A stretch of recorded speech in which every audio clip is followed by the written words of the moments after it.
Good evening, ladies and gentlemen.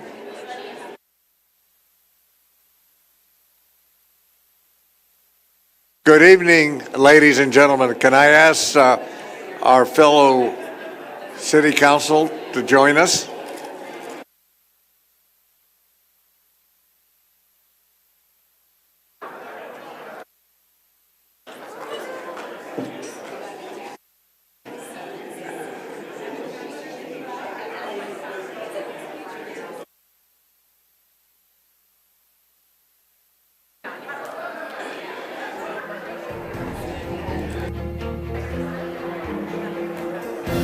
Good evening, ladies and gentlemen. Welcome to the regular meeting of Irving City Council on June 25, 2026. It is a pleasure to have each one of you with us. At this time, organizational service announcements. Shanae, do we have anyone? No, sir. And if we could have everybody be seated, that'd be great. Everyone, hello. Can we have you seated?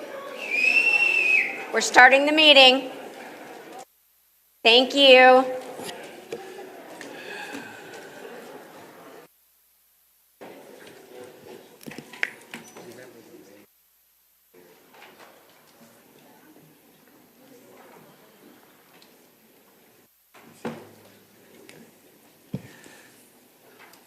Okay, at this time, I'd like to ask our Imam Saeed Purcell of the Islamic Center of Irving for our invocation. Please stand, and the invocation for this evening will be given. Thank you.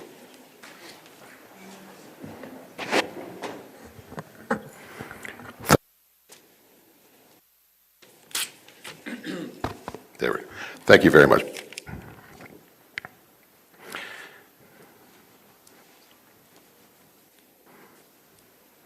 يا أيها الذين آمنوا كونوا قوامين بالقسط شهداء لله ولو على أنفسكم أو والدين والأقربين إن يكون غنيا أو فقيرا فالله أولى بهما فلا تتبعوا الهوى أن تعدلوا.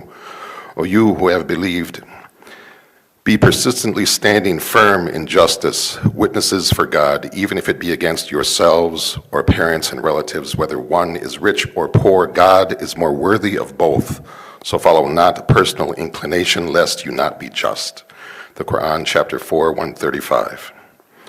Almighty God, Lord of all humanity, we gather today in service to a city we love.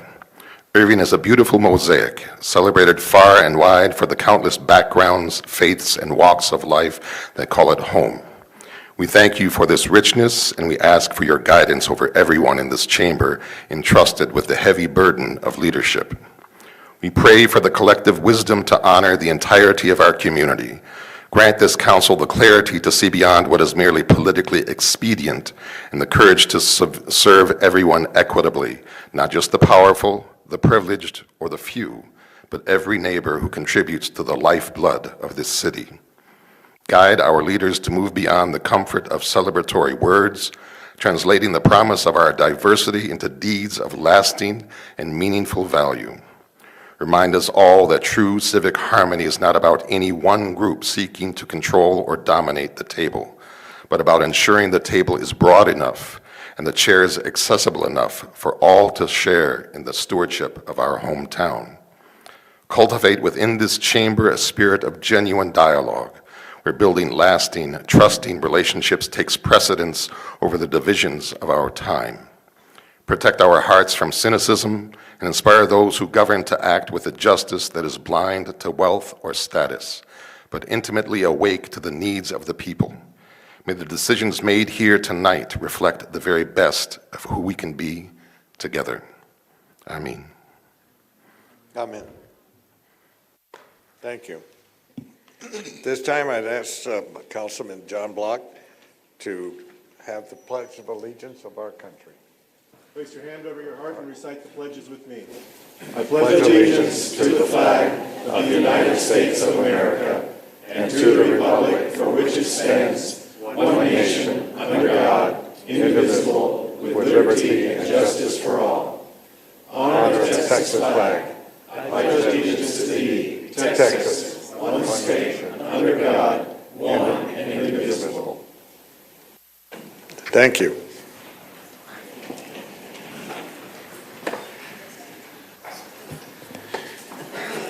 At this time, we have a special recognition that we are going to be sure that everybody here knows how fortunate we as a city had a mayor for 9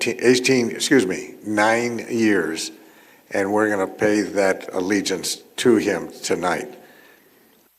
I would also like to be sure that there are other people in the audience that I would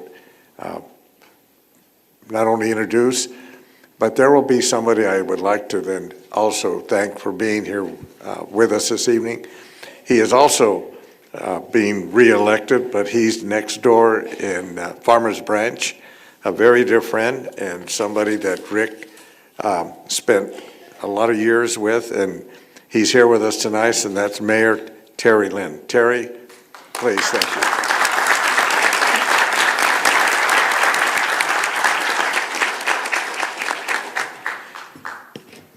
I would like at this point to welcome Melissa Alfaro, District Director on behalf of Congressman Mark Vesey. As well, I'd like to ask Maria Froming, Ana Reyes, and Juan Loya on behalf of Representative Cassandra Garcia Hernandez and House Representative Rafael Anchia, along with Terry Mesa. Please join us. At this time, I'd like to ask our city secretary to come forward and be part of the special presentation recognition of Mayor Rick Stouffer. So we are going to, Ms. Alfaro, we're going to have you go first. And then we're going to have Ms. Froming and Reyes and Loya go second. And then I will come up there. Sounds good. Congressman Vesey wishes he can be here tonight, but he's in D.C. doing the Lord's work. One of the privileges that the congressman has is recognizing extraordinary individuals in our community on the floor of the U.S. House of Representatives. And what that means is that recognition will go into the record for all of our nation's history. So with that, I have a video of the congressman recognizing Mayor Stouffer on the House floor.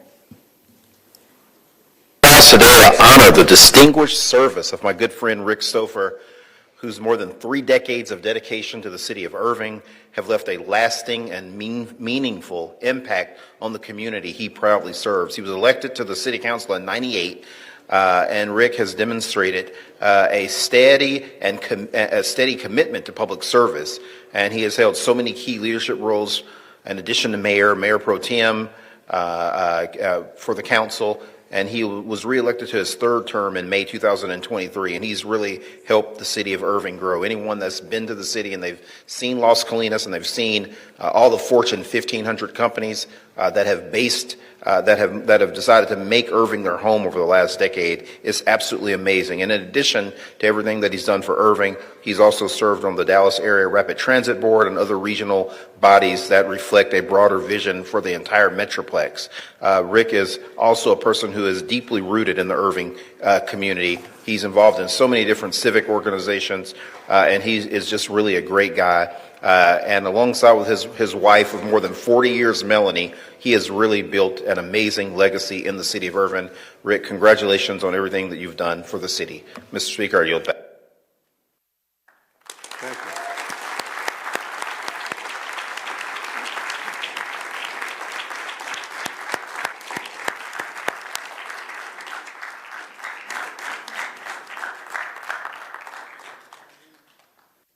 Mayor Stouffer, on behalf of the U.S. Congress and Texas Congressional 33 and Congressman Mark Vesey, congratulations. Thank you.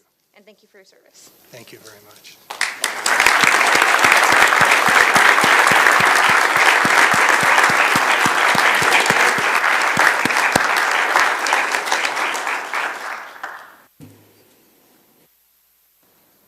Would you guys like to join me up here, please?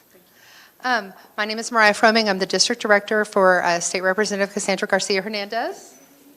Yes, good evening. It's an honor to be here. I'm Ana Reyes with the Office of State Representative Rafael Anchia of House District 103. I'm George Cuba. I know the listing said Juan Loya, but I'm the other district staffer for Terry Mesa. I'm actually district assistant for the State Rep Terry Mesa. All three of the representatives are the representatives who serve Irving, and we're honored to be here tonight. They are all out of town, and we're very sorry to say that.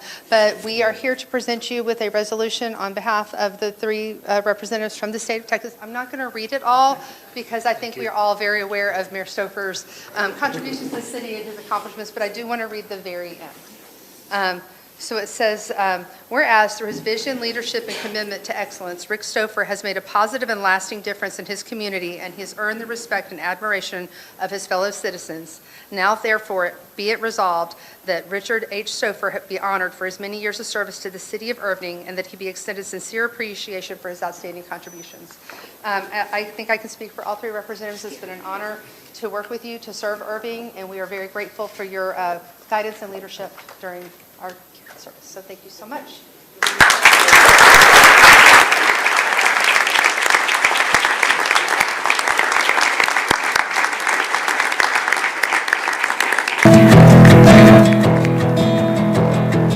I enjoy everything about working with Mayor Stouffer. He is genuinely a good person. His ability to be able to relate to people is unparalleled. His kindness, compassion, and care for others. He has been such a bright sunshine in our office. Positive person. Exceptionally down to earth. It's genuine and it's authentic, and I don't think he can be any other way. I look forward to jumping in. I would put my relationship with him up there with any relationship. He looks serious all the time. He's really a decent man. You know, when you're actually just sitting there talking to him, you know, he does have a humorous side of himself. I promise I won't run with the scissors. You are the most important thing in his life when you are with him. With the mayor, you get Mel, and that's like a 2-for-1. That's an awesome combo. If you could see Rick in Dominican Republic trying to do the salsa with some of our friends, you'd understand what he's really like. Mel, the First Lady of Irving, we love being on the canal and walking it together or running it. Or her running it by herself, and then I just wait here. I've seen him, have fun. 2, 1.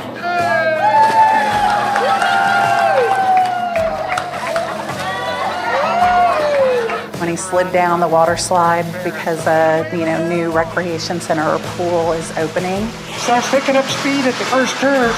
Anywhere where there's a city event, there's the mayor. Well, I think that's the real thing that we have to offer in our community is the diversity. It's all these people coming together, feeling comfortable living together, and coming out and celebrating. It's very easy for elected officials not to want to show up. I see him do everything that he can to be everywhere. The Rick's always shown up. He and Melanie have sacrificed so much of their time. He's part of crazy things that we come up with, like the eclipse and the world's largest moon pie. Ribbon cuttings.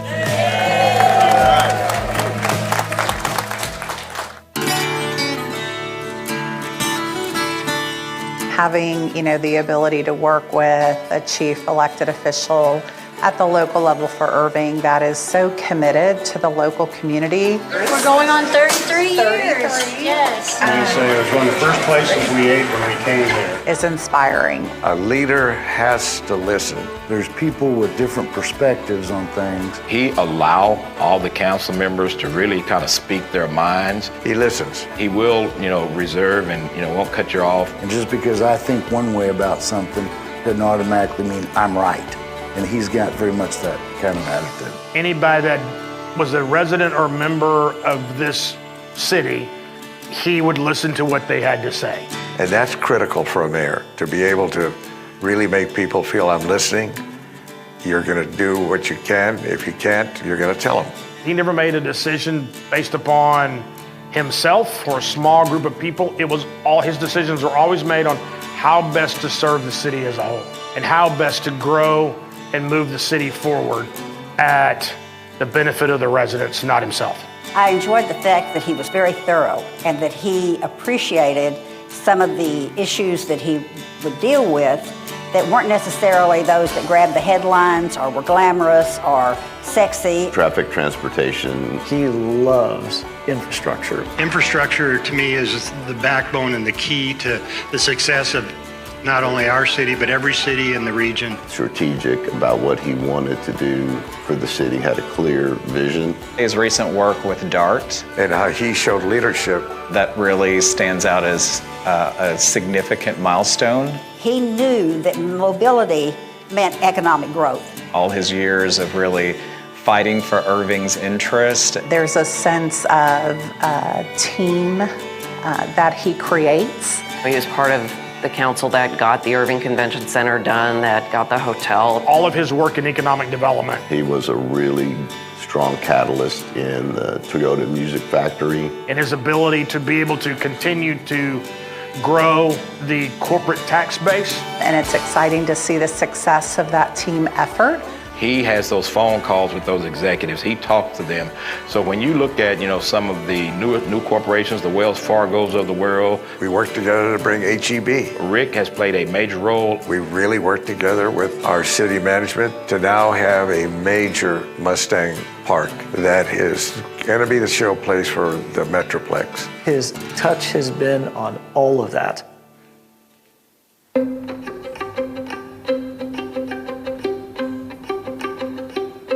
I love the way that he engages with our community.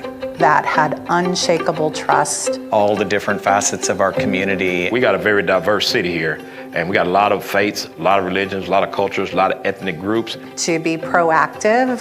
Through the midst of what could have been some pretty tumultuous times, in race relationships. He also didn't have any partialities to religious affiliations, which I adored about him. And Rick, he's there for all of them. He would go to the Islamic Center. And he does not discriminate. The temple, BAPS. There's a level of trust from the leaders of those groups that if they had a problem, they could come to Rick and they can trust that Rick would have their best interests at heart. He really does try to pull people together, and he has that gift to do that. He cares. He really cares about you as an individual. His heart for the community, his heart for people. He's been involved with this community now for decades. Serving on the Planning and Zoning Commission, serving as a council member, now serving as a mayor. Because he was interested in this community. Understanding all the pieces of what makes government work, particularly the people.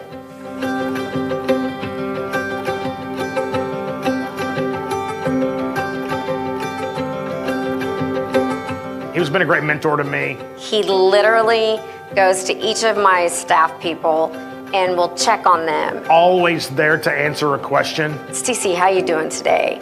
Jennifer, what's up? He always returns a phone call. Julia works with him nonstop. And then Carol, she's just so quiet and sweet, but he tries to get her out of her shell. He's come to me a number of times and said, Chris, make sure you are taking care of the employees. And he's always had them first in his mind. His legacy is the word genuine and the word authentic. A man of great honor and compassion. He's the ideal person to run for mayor. I don't think they make him like him anymore. I believed it then, and I believe it now. It's just sad to see him go. And truly caring about this place that has become home. So getting to know him has been one of the greatest honors of my life.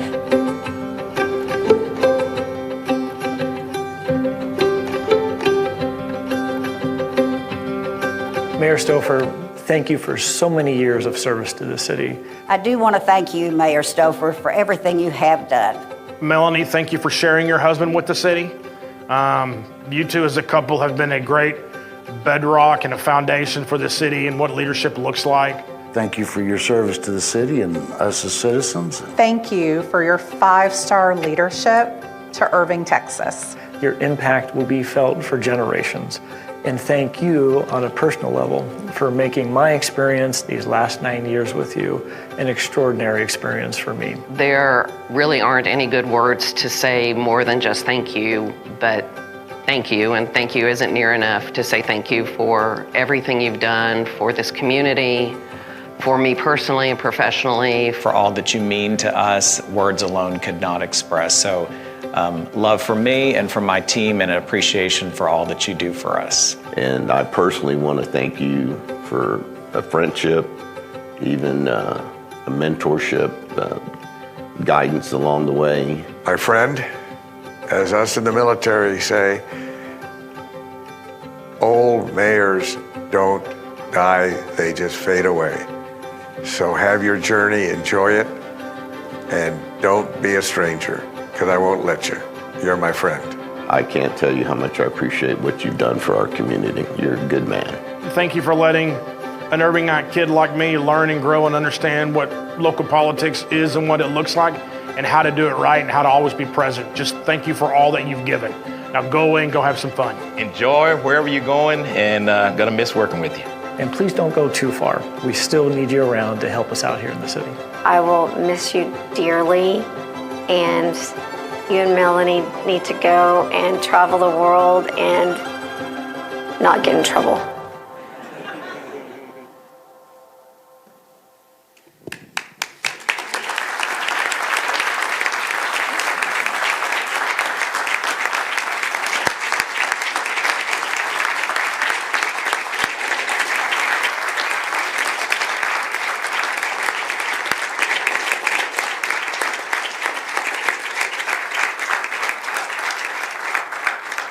Mayor, that's what you get when you have 36 years of public service.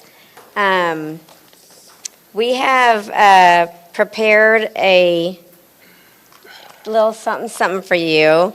Everyone was invited to thank Mayor. Y'all can have a seat. Thank you. Melanie, where are you? Get up here. Get up here. We have prepared something for you.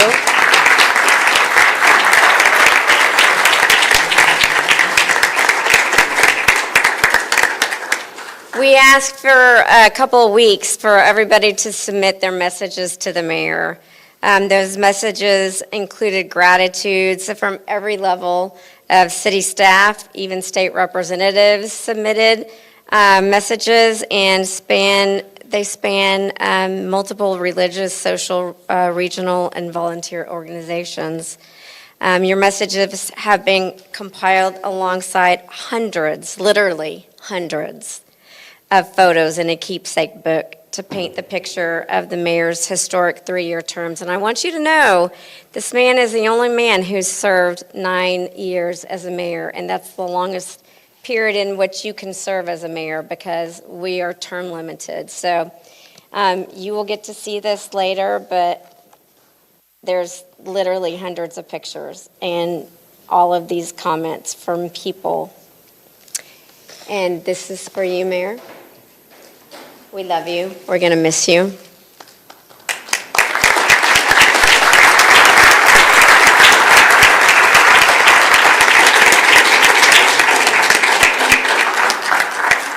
Terry, would you join me? Come on down, because you spent a lot of time with this gentleman. Thought I'd have you know. Thanks, Mayor. Hi, Mayor. Congratulations. Congratulations to you. Mayor, on behalf of this great city of ours, for your leadership, and I'm talking outstanding leadership, the Irving City Council Service Award for your years of selfless dedication to the residents of Irving, Mayor 2017 to 2026. Godspeed. Thank you.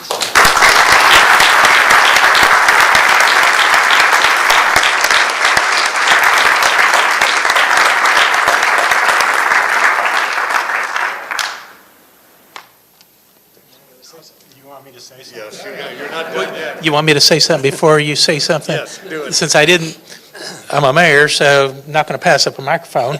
But I'm Terry Lynn. I am the mayor of Farmers Branch, and I've had the pleasure for the last 3 years of working alongside Mayor Stouffer. And I got to tell you, I want to tell you, he is a wealth of information. I've learned so much from him. He has always been a resource that I could count on. You know, we had some very serious issues that we had to work through, such as DART. Rick was one person, probably more than anybody else, that I could call and talk with and get counsel from. And so I just want to say thank you. I know he's not leaving me, and I know where to find him, but truly, truly just the most generous person, and he is going to be missed. But we've got a new mayor, and the business of the city will go on, and I have every wish for success for you. Thank you. And for the city of Irving. So thank you. Thank you.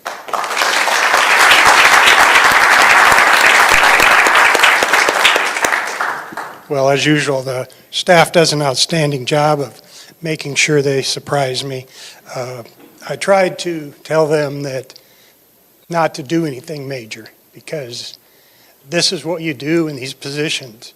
And tonight, it's very heartwarming for Melanie and I, and very appreciative of the gratitude and to see so many of our friends. But really what tonight is about is these gentlemen that are behind me. This is the next group of people that will lead this city. And I have every confidence in each and every one of them and Mayor Zaponta that we will continue to grow this city. We will continue to be a shining light in the Metroplex because of their hard work. So the reality of tonight is thank you all for showing appreciation for what Melanie and I have done, and really what Melanie has done, and what Melanie has done, and what Melanie has done.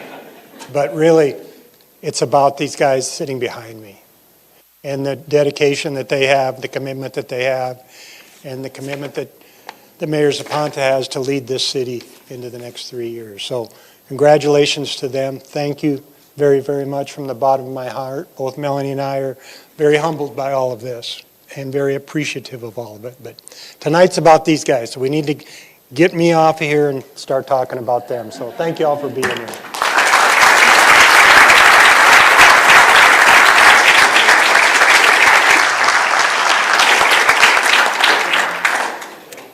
And Mayor Zaponta was gracious enough to let us do all of this. It is reception for the outgoing and the incoming. And that being said, Melissa Rafina, if I could have you, Alfaris, I'm sorry, can you come back up? And now we start with Mayor Zaponta.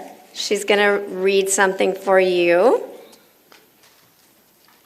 Mayor Zaponta, congratulations on your election as mayor of City of Irving. On behalf of Congressman Mark Vesey, it is my pleasure to extend my sincerest congratulations, best wishes, as you begin this new chapter of service to one of North Texas's most dynamic and the most diverse community.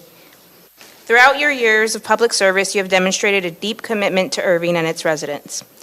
I am confident that your leadership and experience will serve the city as you work to strengthen economic opportunity, enhance public safety, invest in critical infrastructure, and ensure Irving remains a great place to live, to work, and most importantly, to raise a family.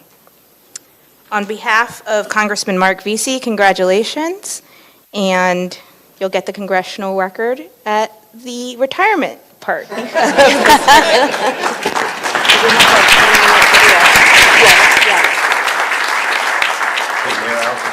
Congratulations, man, on your great victory. You are going to do a great job for the city of Irving. City of Irving continues to be one of the great places where people want to locate their businesses. Y'all have so many tremendous corporations that call Irving home. More jobs than residents is what I've heard.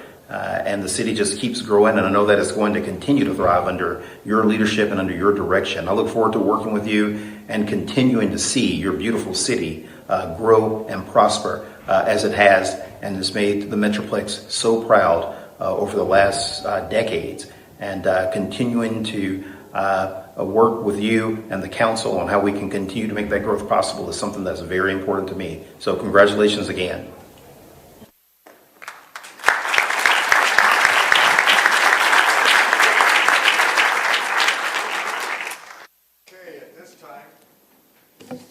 Thank you. John, where were you? That's a special thing that John and I have, but thank you, City Manager. Now we have a special ceremony that we invite all of you to be part of. Tonight, our Municipal Court Judge, Judge Michael Acuna, will be administering the oath of office to Councilman Fahad Ahmed, District 6, and Councilman Abdul Kabir, District 3, Councilman Mark Conowet, District 5, and myself. We will then break for a 20-minute reception to convene, and then we will convene the regular meeting, and you're all welcome to go home after that, because I'm not sure you want to spend the rest of the evening here. Go ahead and enjoy the festivities with us. So at this point, city operation update will then... At this point, we I got are... it. I got Don't it. you want to get sworn in, Mayor? I'm trying to get it done. Okay, we're ready, Judge? Are you? Okay. Good evening, Mayor and Council. It's an honor for me to administer the oath of office to the newly elected or newly re-elected members of the Council. I would begin by inviting Councilmember Ahmed to please join me at the dais with anyone he would like to join him up here.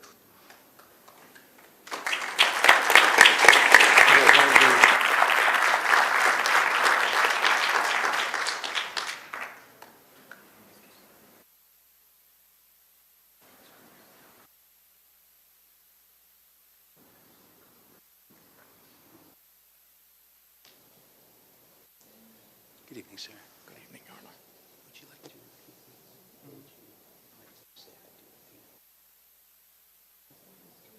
Yes, absolutely. But do you want to repeat it? Okay. Yes, sir, please. I requested, Your Honor, if I could say a few words.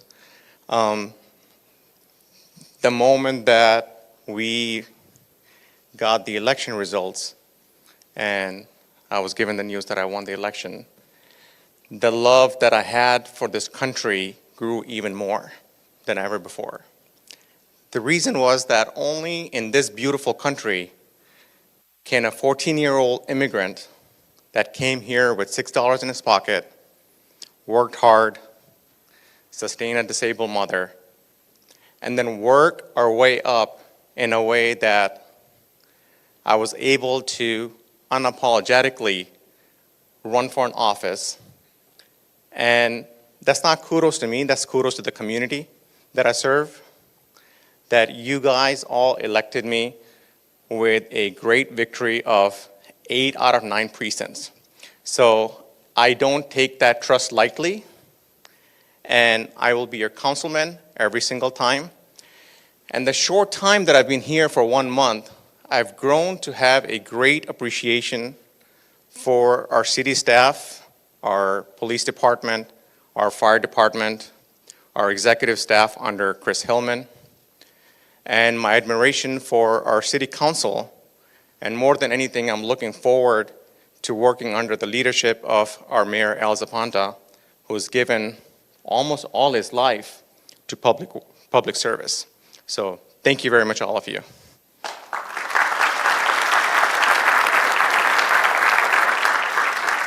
So, Council Member, if you'll please raise your right hand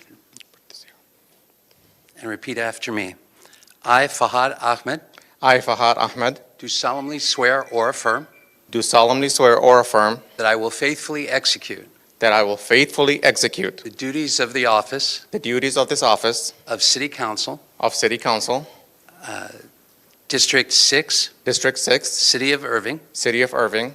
Dallas County. Dallas County. Of the State of Texas. Of State of Texas. And will to the best of my ability. And will to the best of my ability. Preserve. Preserve. Protect. Protect. And defend. And defend. The Constitution and laws. the Constitution and the laws of the United States of the United States and of this state. and of this state. So help me God. So help me God. Congratulations, sir.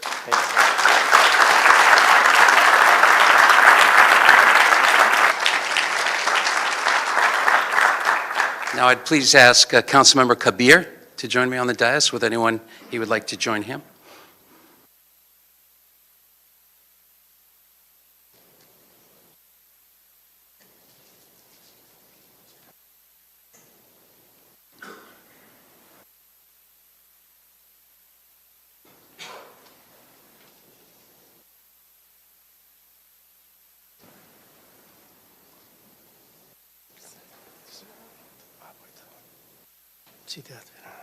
Okay, sir, I'm going to ask you actually to please raise your right hand.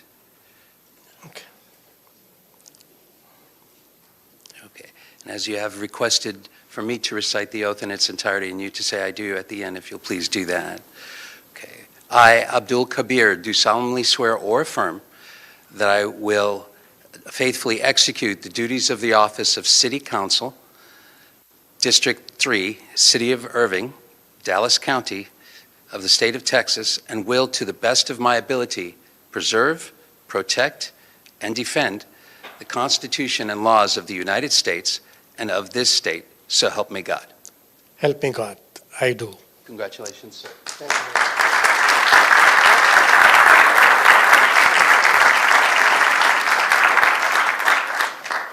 Mayor, can I have a couple minutes? Thank you very much.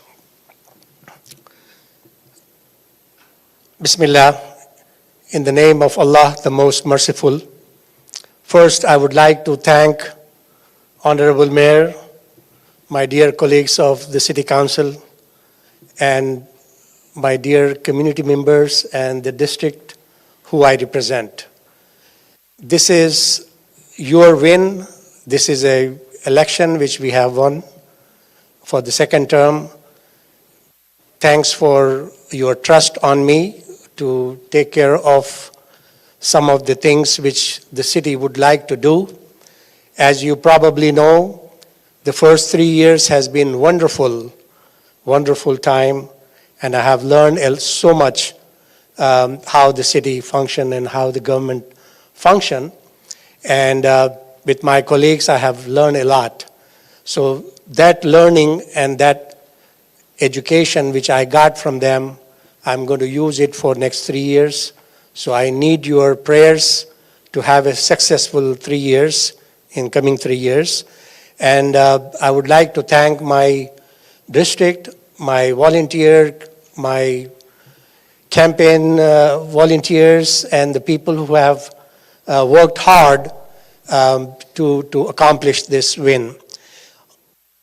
Last but not least, the greatest thanks which I would like to offer is to my wife.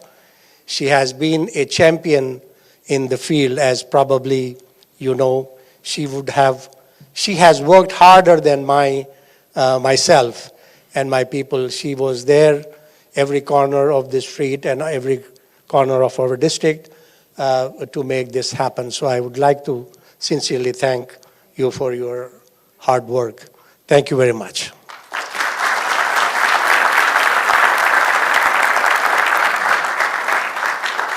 Now I'd ask Councilmember Cronenwet and anyone he would like to join him to join me here at the dais.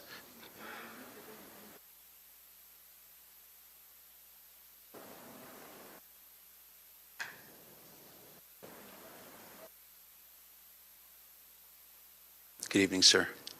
As you've requested me to recite the oath in its entirety, if you'll please wait until I do that and then say I do. If you'll please raise your right hand, sir. I, Mark Cronenwet, do solemnly swear or affirm that I will faithfully execute the duties of the office of City Council, District 5, City of Irving, Dallas County of the state of Texas, and will, to the best of my ability, preserve, protect, and defend the Constitution and laws of the United States and of this state, so help me God. I do. Congratulations. Thank you, Judge.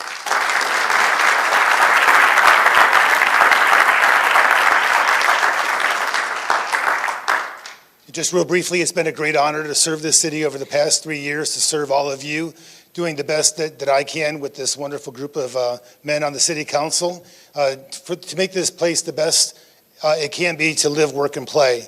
And of course, I'm extremely grateful to former Mayor Rick Stover for all the mentorship that he's given to me, and to his wife Melanie for her friendship and guidance as well. Thank you all very much.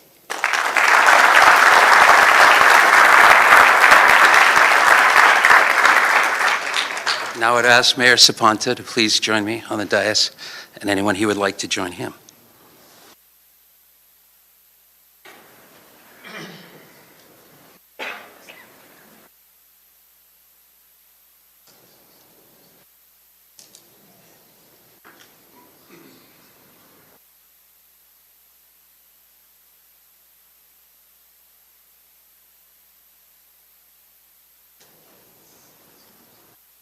I'd like to ask my wife Rochelle and my daughter Catherine Brockett, my son AC Zapanta, my son-in-law Sean Brockett, and my granddaughter who's at A&M. So have you got any AMers? There she is. I'm ready. Do it all. Do it all. Yeah. All right. Sir, if you please raise your right hand. I, Albert C. Saponta, do solemnly swear or affirm that I will faithfully execute the duties of the office of Mayor, City of Irving, Dallas County of the State of Texas, and will to the best of my ability protect, preserve, and defend the Constitution and laws of the United States and of this state, so help me God. I affirm, so help me God. Congratulations, Mayor.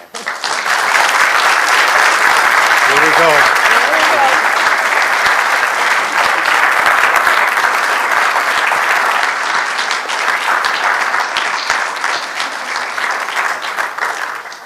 I'll make it short because we've got a really great reception, so you all have a chance to meet all of us, as well as a lot of my friends. I look out here and I wish I could really say thank you to everybody, because a lot of people elected me. And we had what we would look at as a mandate, because we had a lot of people that are in the audience and across the whole city. And I really want to say that what that election for both your mayor, myself in particular, and what you're seeing here as a city council is what Irving is. And when we say it's the most diverse city in Texas, you see it in action. We are going to have the ability to demonstrate to everybody in this state and in this country that we can all live together, work together, and look to the future together. So thank you very much. I look forward to being your mayor. Good evening.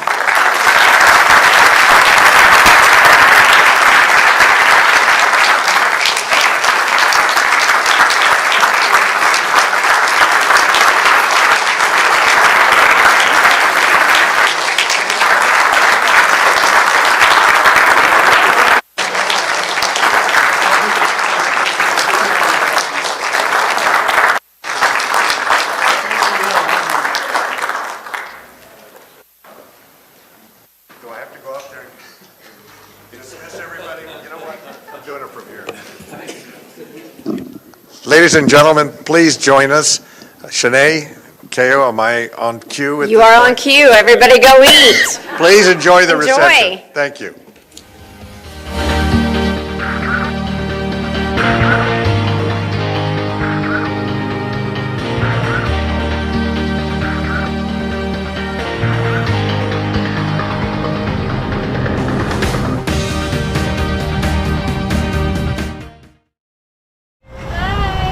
A new kind of summer camp. Well, I got a new mini fridge and I wanted to stock it. Young Emily Flores was so eager to be the first HEB customer in Irving, she convinced her mom to arrive more than 48 hours before the grand opening. We drove by and she's like, Mom, let's do it. 1, 2, 3.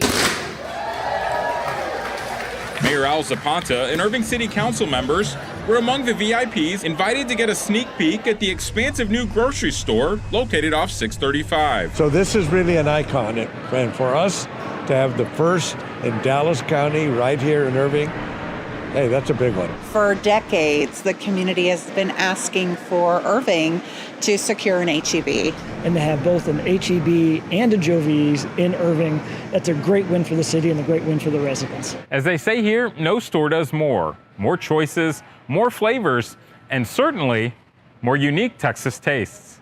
What really has impressed me is the variety of items that they have to offer, some of the brands of things that I never knew existed. The selection they have, I just want to start shopping now. As Irving residents walk these aisles, they'll find fresh produce, meats, cheeses, but also something more. What I hope they find is an incredible culture inside the store. You know, grocery shopping is a task, we all know that, but we try to make it a brighter part of someone's day. As part of the grand opening, HEB showcased that culture, awarding $10,000 checks to 4 local nonprofits, including the Irving Family Advocacy Center. Our commitment isn't just inside the 4 walls. When we commit to a city, we're here as a great citizen to take care of the community, and part of what that is for us is serving the communities. Of course, for Emily, there's one thing in particular she can't wait to be served. The butter tortillas. A true taste of Texas, now home in Irving. Robert Sheik for City Source. Patriotic pride while welcoming the world. I'm traveling all over the U.S. and I looked up, oh, today is the match here. Dominique is here from Germany, traveling on business. She was one of hundreds of soccer fans of all ages, many representing the red, white, and blue, gathered on the plaza at Toyota Music Factory to watch the United States opening World Cup match against Paraguay. This team's looking amazing. 3 first-half USA goals gave this crowd plenty to cheer about. 3-0, I didn't expect that. This is a good place to watch the game and be with fellow fans. More watch parties are planned here throughout this international extravaganza. We're a great community, you know? We're really excited. We're just proud to be here. Every country is different, but I'm happy that everyone is in general welcome to be here and cheer and celebrate World Cup because it's important. It's for all of us. As the world unites around this celebration of sport, Irving is embracing the global golazo. Let's go! Robert Sheik for City Source.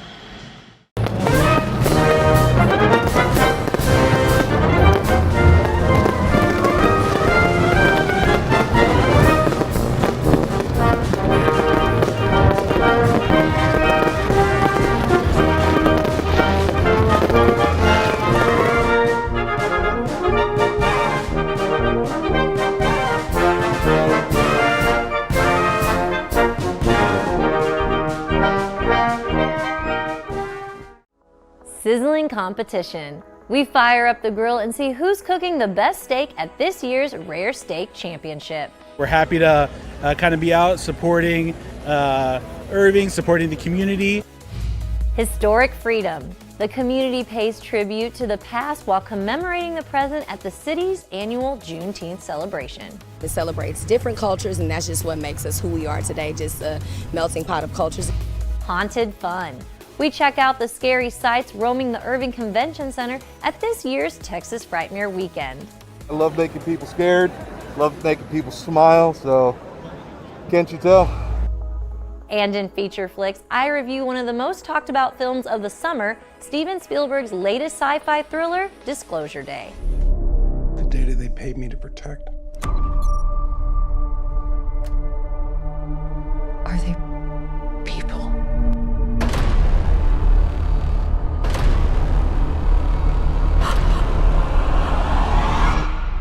No.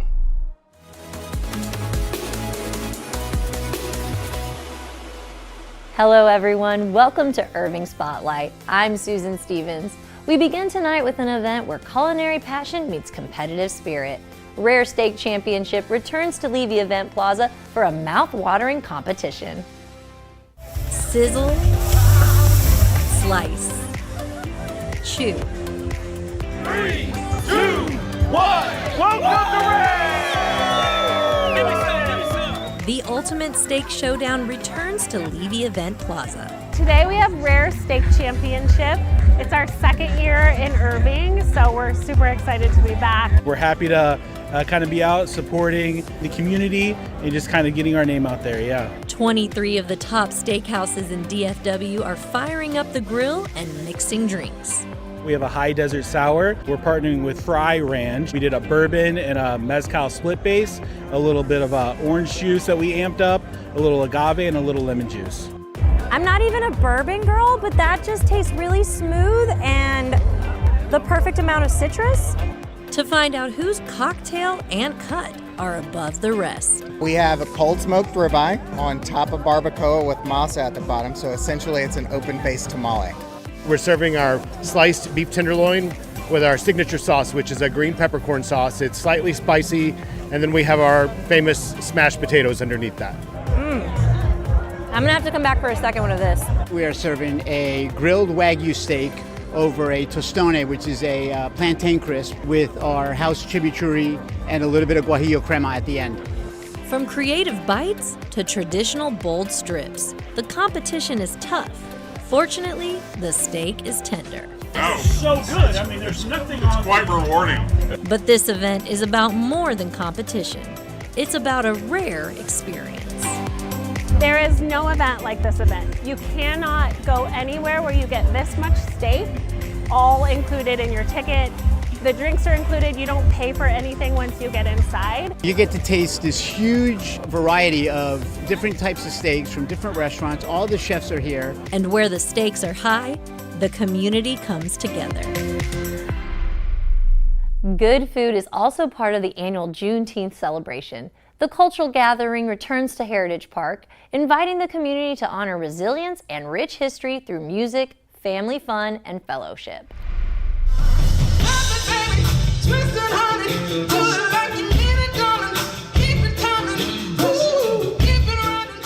This is a day that we come out and that we celebrate, and so I'm just so excited to be able to just come out here and just enjoy food, enjoy good vibes with friends and family, and just enjoy the day.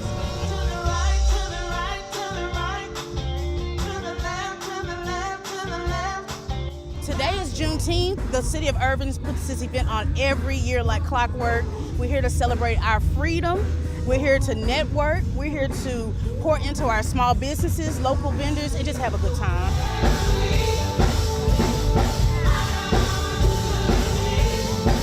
We have the Inspiration Band, the Mo Melodies Band, and we have a saxophonist that's going to be entertaining the group today.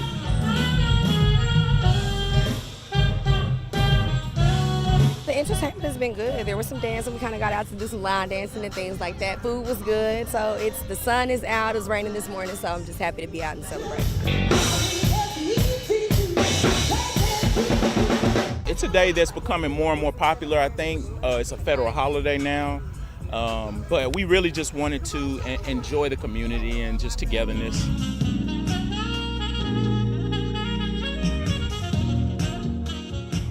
Juneteenth to me means freedom, just oneness, celebration. To me, signifies like unity, it signifies like freedom, and it signifies power and empowerment and overcoming things that, we had to go through as a culture.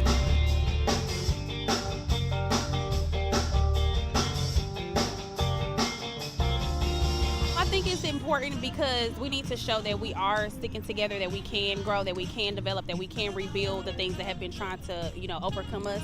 Celebrates different cultures, and that's just what makes us who we are today, just a melting pot of cultures and just, coming out and just, being one. We're doing it because we are a part of this community, so you cannot express and share something if you're not involved. So we want them to know that we're always going to put something on for the city of Irving and surrounding cities, and we're supposed to have fun. This is what we call a fun day, and kick your feet up. The summer blockbusters are rolling in. Steven Spielberg's newest alien sci-fi thriller, Disclosure Day, has arrived. And after bringing us legendary extraterrestrial stories like E.T. and Close Encounters of the Third Kind, I'm sad to say this highly anticipated alien mystery lacks the Spielberg magic we've come to love from his previous theatrical treasures. Let's take a look at today.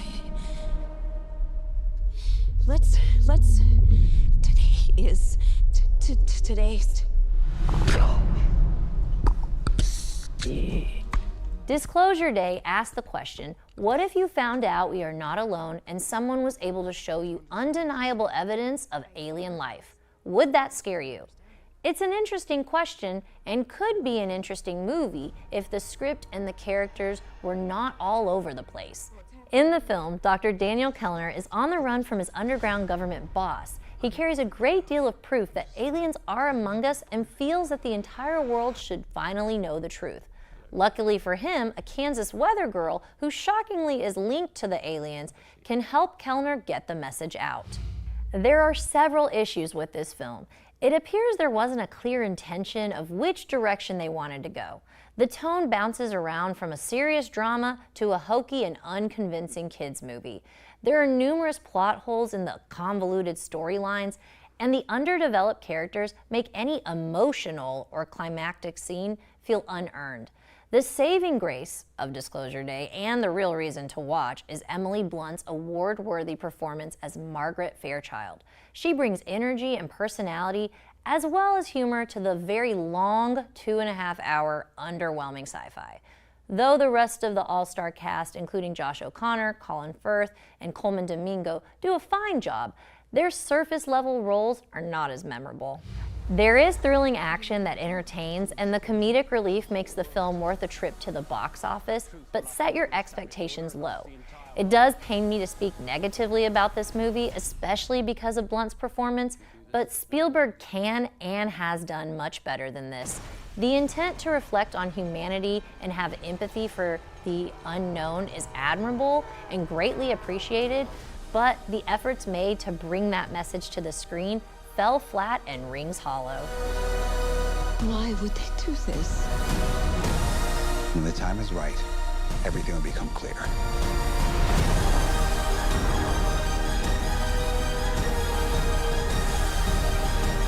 Whatever happens, don't you let go.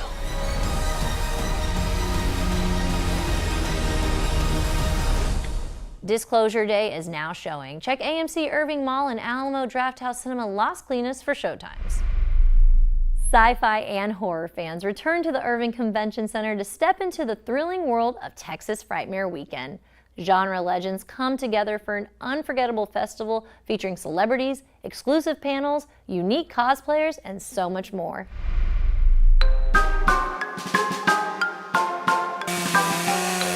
Well, we come out every year and we love making a show. I love to dress up, and this is a good place to dress up.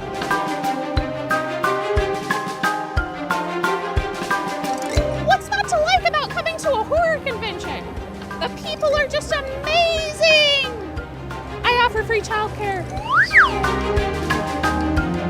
We are a 3-day convention that celebrates horror movies. We try to celebrate all horror movies, classic to new.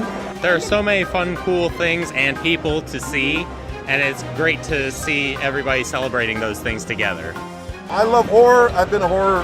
Freddy Krueger was my personal boogeyman with recurring dreams when I was little. Putting people in uncomfortable situations makes you feel alive. I love making people scared, love making people smile, so can't you tell?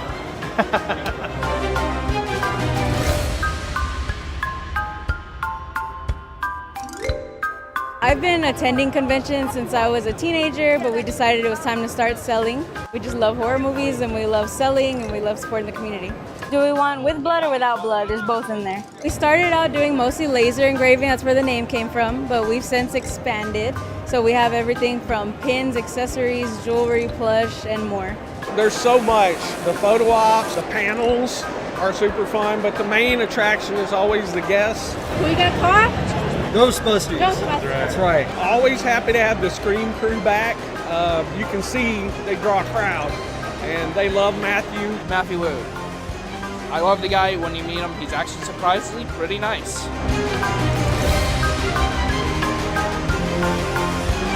These kind of conventions bring everybody together from all over the place. We get to meet new people. It gives people a place to come together and meet people that enjoy the same thing that they do. And that doesn't happen all the time in the horror community. We don't always know where our people are. Everybody can just be themselves about horror. They can like horror and no one will bat an eye and saying, oh my God, this man is incredibly crazy. everybody around here accepts you, just loves you, and you know, no judgments. In addition to exciting festivals, there are several fun things to do around the city. Levi Gomez, our man about town, has taken a break this week, but our intern, Joel Garcia, is filling in and shares his suggestions. Enjoy a slice of history with the movie and Peaks event here at the Irving Archives and Museum. The free screening of Pelé, Birth of a Legend starts on June 27th at 1 p.m. Chronicling Pelé's rise from poverty to international sports icon, the film highlights perseverance, courage, and determination in the face of hardship. You know her as the star of the Disney Channel series Lizzie McGuire. Hilary Duff is coming to Irving on her Lucky Me tour. The singer-songwriter performs here at the Toyota Music Factory on June 30th at 7 p.m. Celebrate America's 250 years of independence by making a patriotic light. Teens can create a Stars and Stripes lantern here at the Valley Ranch Library. The crafting gets underway on July 2nd at 2 p.m. The Outlaw Music Festival features Willie Nelson, Sheryl Crow, and more. The festival continues its tradition of unforgettable music and community that has made it a true cultural phenomenon. The performances start on July 3rd at 2 p.m. here at the Toyota Music Factory. Paleontologist B.K. Bones will surely look back in time to prehistoric Texas, where dinosaurs and other amazing creatures roam the wilds. See a massive T-Rex skull and learn why B.K. calls Texas the Bone Star State. Dinosaurs of Texas starts at 2:30 p.m. on July 8th here at Valley Ranch Library. Share your thoughts on the birthday of the United States. Here on the America 250 wish wall at the Irving Archives and Museums, you can add your hopes for the next chapter of our nation's story and see what other folks from Irving have to say as well. Stop by anytime this summer. And that wraps up this episode of Irving Spotlight. Join us next time as we let it go and follow Elsa and Anna in Irving Youth Theater's production of Frozen Jr. And we head downtown to celebrate Independence Day at the Irving Sparks and Stripes Parade. As always, tell us stories you'd like to see on the show. You can email us at ictn@irvingtx.gov or connect with us on social media. So subscribe to our YouTube channel, like us on Facebook, and follow us on X and Instagram. We'd love to hear from you. Thanks so much for tuning in and have a great evening. For Irving Spotlight, I'm Susan Stevens.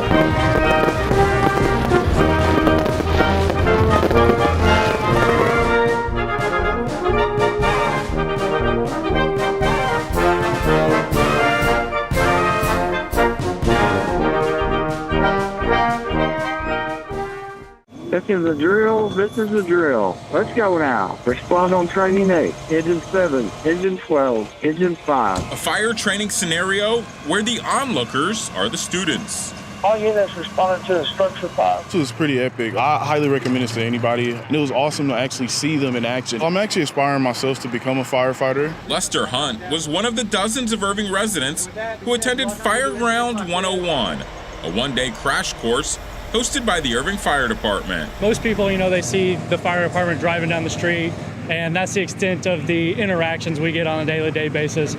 We wanted a program where we could just be out here, answer some questions, and see how we do our things.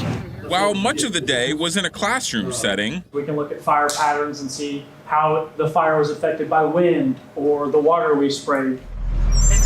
The highlight was out here, as attendees witnessed firefighters respond to a structure fire. Reporting 2 victims trapped. As part of a training drill. This was a really, really good educational class that a lot of residents need to be looking out for in the future. It's something that they can then take back to their families and take back to their neighborhoods as well. And this is a great class to learn about what they do. Seeing these crews respond so quickly impressed everyone in attendance. And for hopeful firefighter Lester, the class was especially impactful. I was hyped about it for the entire week, and it's overexceeded the expectations of which I had. Fire education, as hot as it gets. Robert Sheik for City Source.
new kind of summer camp. Well, I got a new mini fridge and I wanted to stock it. Young Emily Flores was so eager to be the first H-E-B customer in Irving, she convinced her mom to arrive more than 48 hours before the grand opening. We drove by and she's like, Mom, let's do it. 1, 2, 3. Mayor Al Zapata and Irving City Council members were among the VIPs invited to get a sneak peek at the expansive new grocery store located off 635. So this is really an icon, and for us to have the first in Dallas County right here in Irving, hey, that's a big one. For decades, the community has been asking for Irving to secure an H-E-B. And to have both an H-E-B and a Jovi's in Irving, that's a great win for the city and a great win for the residents. As they say here, no store does more. More choices, more flavors, and certainly more unique Texas tastes. What really has impressed me is the variety of items that they have to offer, some of the brands of things that I never knew existed. The selection they have, I just want to start shopping now. As Irving residents walk these aisles, they'll find fresh produce, meats, cheeses, but also something more. What I hope they find is an incredible culture inside the store. You know, grocery shopping is a task, we all know that, but we try to make it a brighter part of someone's day. As part of the grand opening, H-E-B showcased that culture, awarding $10,000 checks to 4 local nonprofits, including the Irving Family Advocacy Center. Our commitment isn't just inside the 4 walls. When we commit to a city, we're here as a great citizen to take care of the community, and part of what that is for us is serving the communities. Of course, for Emily, there's one thing in particular she can't wait to be served. The butter tortillas. A true taste of Texas, now home in Irving. Robert Sheik for City Source. Patriotic pride while welcoming the world. I'm traveling all over the U.S. and I looked up, oh, today is the match here. Dominique is here from Germany, traveling on business. She was one of hundreds of soccer fans of all ages, many representing the red, white, and blue, gathered on the plaza at Toyota Music Factory to watch the United States opening World Cup match against Paraguay. This team's looking amazing. 3 first-half USA goals gave this crowd plenty to cheer about. 3-0, I didn't expect that. This is a good place to watch the game and be with fellow fans. More watch parties are planned here throughout this international extravaganza. We're a great community, you know? We're really excited. We're just proud to be here. Every country is different, but I'm happy that everyone is in general welcome to be here and cheer and celebrate World Cup because it's important. It's for all of us. As the world unites around this celebration of sport, Irving is embracing the global golazo. Robert Sheik for City Source.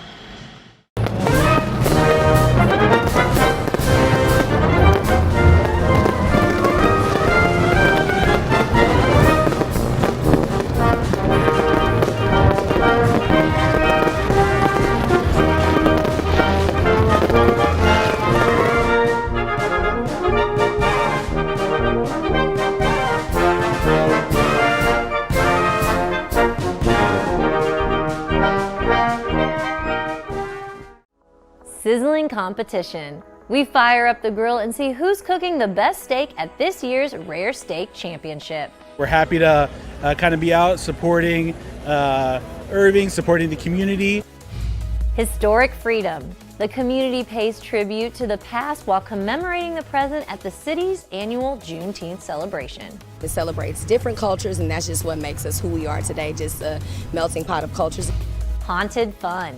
We check out the scary sights roaming the Irving Convention Center at this year's Texas Frightmare Weekend. I love making people scared, love making people smile, so can't you tell? And in Feature Flicks, I review one of the most talked about films of the summer, Steven Spielberg's latest sci-fi thriller, Disclosure Day. The data they paid me to protect. Are they people?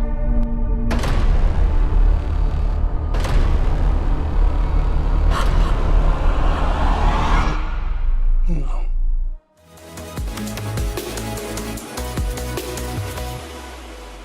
Hello everyone, welcome to Irving Spotlight. I'm Susan Stevens. We begin tonight with an event where culinary passion meets competitive spirit. Rare Steak Championship returns to Levy Event Plaza for a mouth-watering competition. Sizzle, slice, chew. 3, 2, 1, welcome to Rare! The Ultimate Steak Showdown returns to Levy Event Plaza. Today we have Rare Steak Championship. It's our second year in Irving, so we're super excited to be back. We're happy to kind of be out supporting the community and just kind of getting our name out there, yeah. 23 of the top steakhouses in DFW are firing up the grill and mixing drinks. We have a high desert sour. We're partnering with Fry Ranch. We did a bourbon and a mezcal split base, a little bit of orange juice that we amped up, a little agave, and a little lemon juice.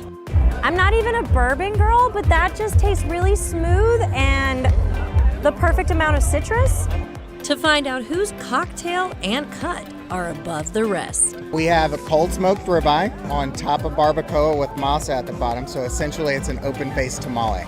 We're serving our sliced beef tenderloin with our signature sauce, which is a green peppercorn sauce. It's slightly spicy, and then we have our famous smashed potatoes underneath that. I'm gonna have to come back for a second one of this. We are serving a grilled Wagyu steak over a tostone, which is a plantain crisp with our house chimichurri and a little bit of guajillo crema at the end. From creative bites to traditional bold strips, the competition is tough. Fortunately, the steak is tender. So good. I mean, there's nothing on. It's quite rewarding. But this event is about more than competition. It's about a rare experience. There is no event like this event. You cannot go anywhere where you get this much steak, all included in your ticket. The drinks are included. You don't pay for anything once you get inside. You get to taste this huge variety of different types of steaks from different restaurants. All the chefs are here. And where the stakes are high, the community comes together. Good food is also part of the annual Juneteenth celebration. The cultural gathering returns to Heritage Park, inviting the community to honor resilience and rich history through music, family fun, and fellowship.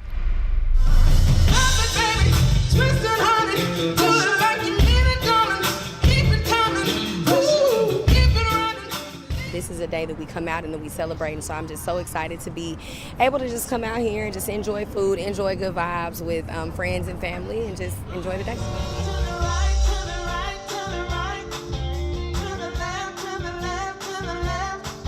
Today is Juneteenth. The city of Irving puts this event on every year like clockwork. We're here to celebrate our freedom. We're here to network. We're here to pour into our small businesses, local vendors, and just have a good time.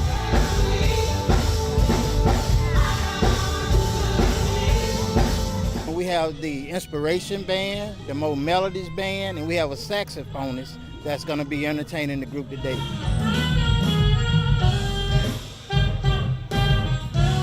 The entertainment has been good. There was some dancing. We kind of got out to do some line dancing and things like that. Food was good. So the sun is out. It's raining this morning, so I'm just happy to be out and celebrate. It's a day that's becoming more and more popular, I think. It's a federal holiday now. But we really just wanted to enjoy the community and just togetherness.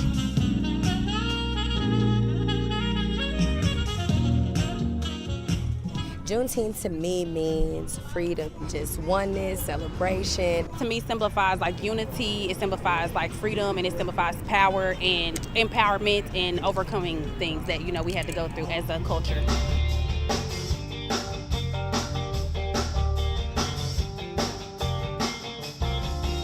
I think it's important because we need to show that we are sticking together, that we can grow, that we can develop, that we can rebuild the things that have been trying to, overcome us. Celebrates different cultures, and that's just what makes us who we are today, just a melting pot of cultures and just, coming out and just, being one. We're doing it because we are a part of this community, so you cannot express and share something if you're not involved. So we want them to know that we're always going to put something on for the city of Irving and surrounding cities, and we're supposed to have fun. This is what we call a fun day, and kick your feet up. The summer blockbusters are rolling in. Steven Spielberg's newest alien sci-fi thriller, Disclosure Day, has arrived. And after bringing us legendary extraterrestrial stories like E.T. and Close Encounters of the Third Kind, I'm sad to say this highly anticipated alien mystery lacks the Spielberg magic we've come to love from his previous theatrical treasures. Let's take a look at today.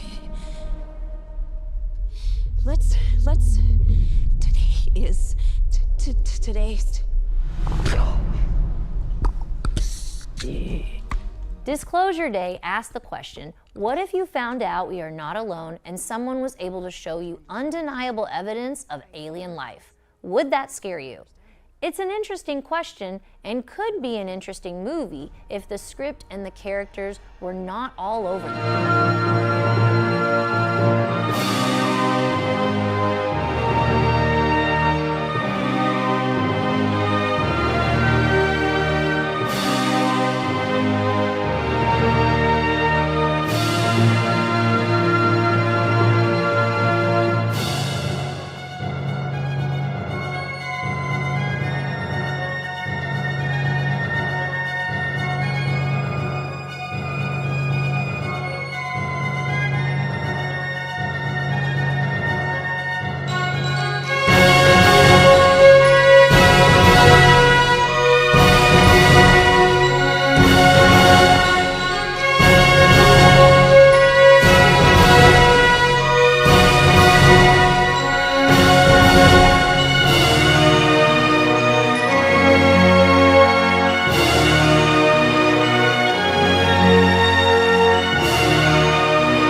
I'd like to call the Irving City Council back in session. At this time, we have no operations update. We do have a public hearing on the budget, and it's public hearing on the 2026-27 City of Irving fiscal year budget. Shanae, do we have anybody to speak on this? Yes, sir. We have two speakers. First up is George Kuba, and second up is Laura Anderson, and you will have 3 minutes to speak. Mr. Kuba? Perhaps he left? All right, Laura. Laura, please. Your party.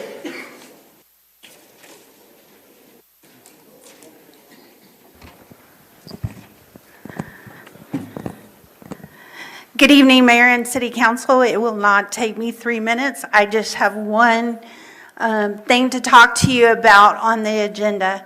I first want to thank you for what you did for the inclement weather shelter. I heard that you had a presentation a couple weeks ago, and it was a huge success with y'all giving us the $100,000. It kept people safe when the weather got below 32. Recently, two very smart men who I think a whole lot of, Colvin Gibson and the mayor, Alzaponte, talk to me about what do we do when the weather gets hot, over 100. We need cooling stations, just like we need warming stations in the winter. I don't know how y'all can go about doing that. I think there's some really good ideas. I know the mayor has some ideas, Dennis has some ideas. However you do it, please think about how we can keep people cool and keep them from passing away from the heat. I know at one point the libraries were kind of an option. They are no longer an option, especially for the homeless. We do have many helping hands on Monday, Wednesday, and Friday, and they have been keeping the center open when it's hot till 5. But they actually need funds to pay people to keep the centers open. And so I just wish that you would consider adding that to the budget and continue with the inclement weather shelter as well. Thank you so much, Mayor, and y'all. I'm so happy that y'all are here and can't wait to see what you do for us. Thank you. Thank you. This concludes our speakers. Kuba's here? Mr. Kuba? Come on up.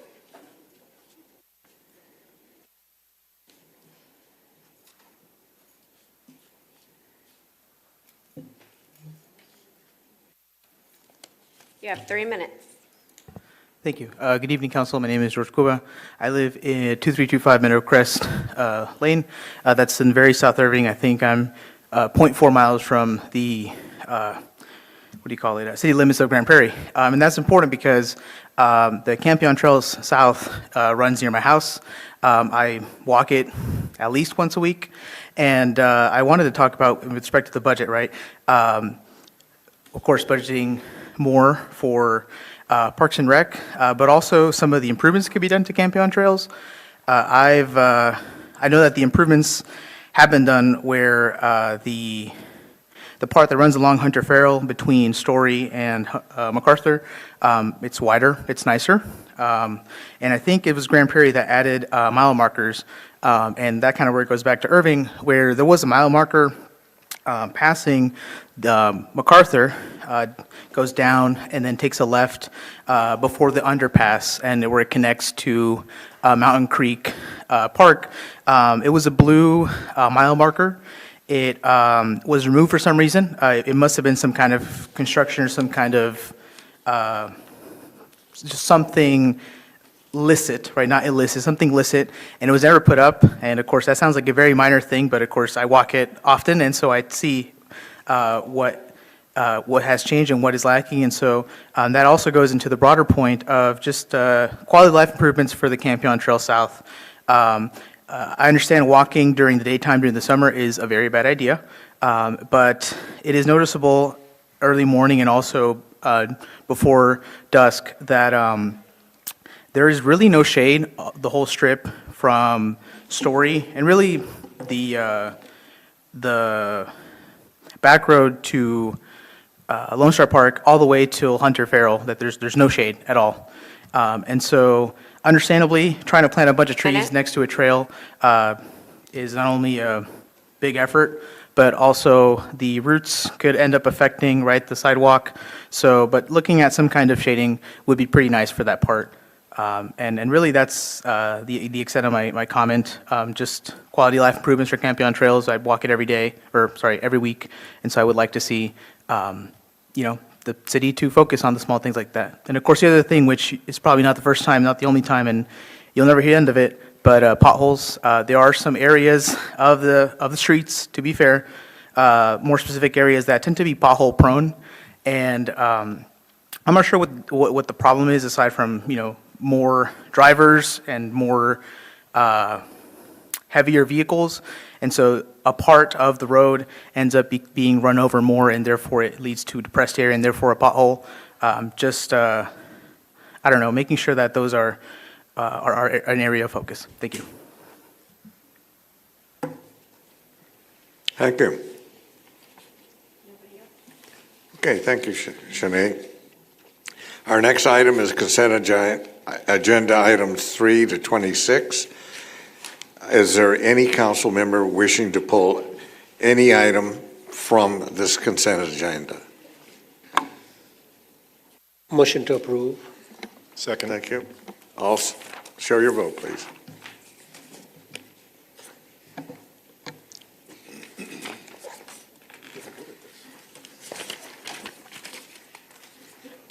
Okay. Next item is zoning cases and companion items, items 27 through 31. At this time, we'll ask anyone wishing to speak for or against any of our zoning cases to stand and be sworn in by the city secretary, Shanae Jennings. Please stand and raise your right hand. Do you solemnly swear or affirm that all statements which you will make tonight to the city of Irving are the truth and nothing but the truth? Everybody needs to sign in for future reference.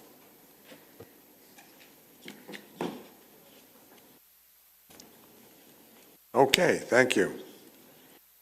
At this time, item 27, ordinance 2025-256, CUP, considering a conditional use permit to allow a 5.725 square foot event center rental hall within 500 feet of a residential lot and a variance to the minimum required parking 2241 West Rochelle Road.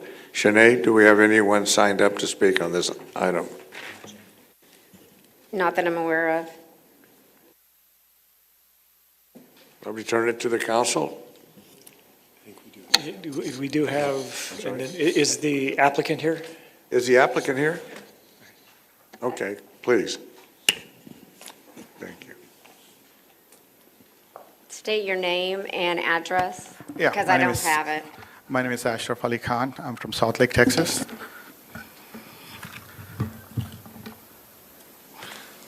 What's your address? Address? Yeah. Oh, for the property address or my home address? South Lake, Okay, Texas. either. 508 Coyote Road, South Lake, Texas. Thank you. Yeah, okay. So we're requesting for variance for, 20 parking spots. We already have submitted more detailed information to the zoning department before, and we had some variance for 20 parking spaces, and discussed with them that, we have some offices which close at 5 o'clock, and we can utilize that parking spots for event hall. That was what I was requesting for that. Thank you.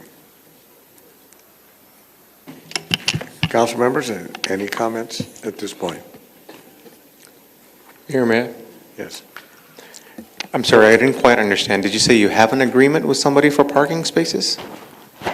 Actually, I own the whole property, and we have 200 parking spaces. So Okay. most of the tenants are there.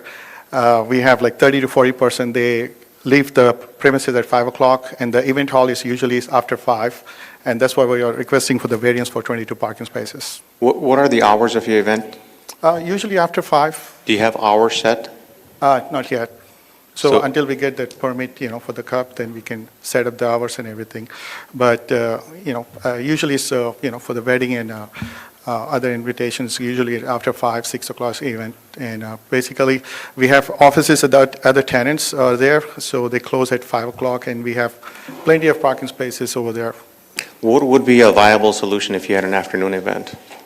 I have next property, I own the next property too, they can park over there too. Is that the AutoZone one? No, behind the auto zone, we have open lot, stuff like that. Are both of those properties under same ownership? I own it. It's a different LLC. Okay. All right, thank you.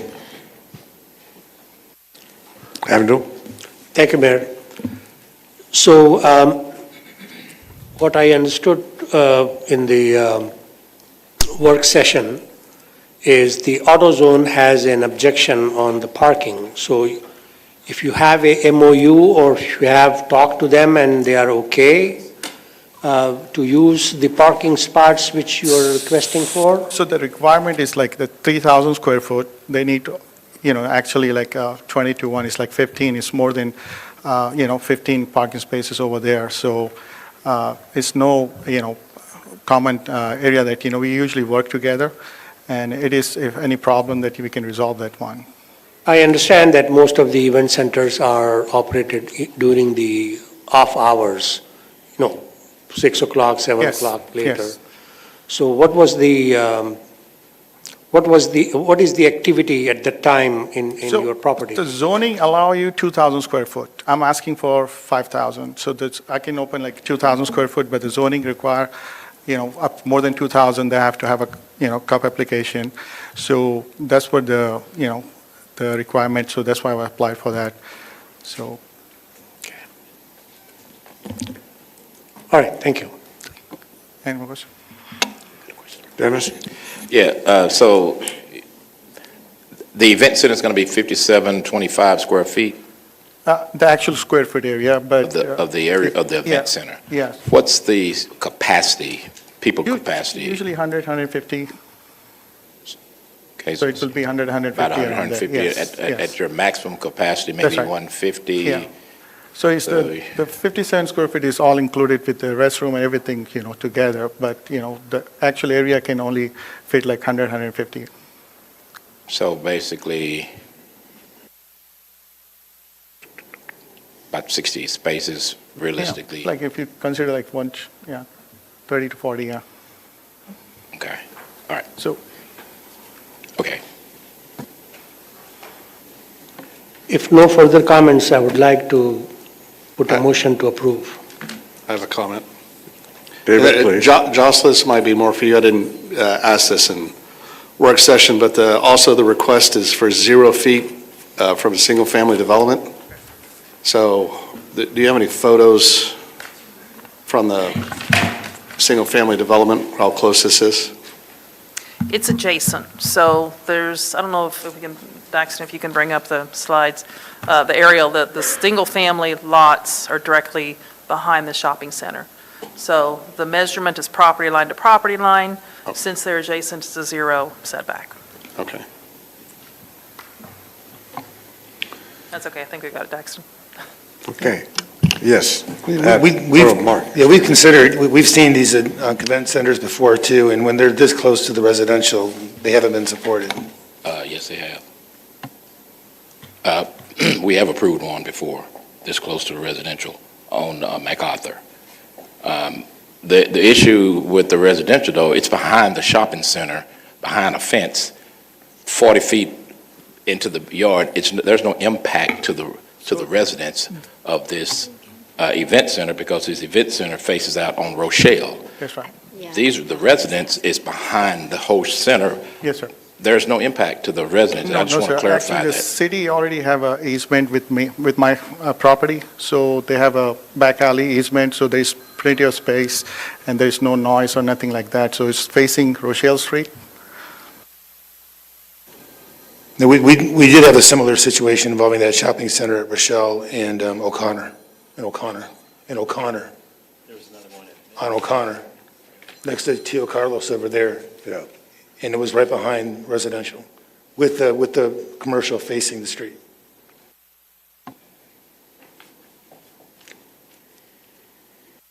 Okay, Abdul, you had a motion?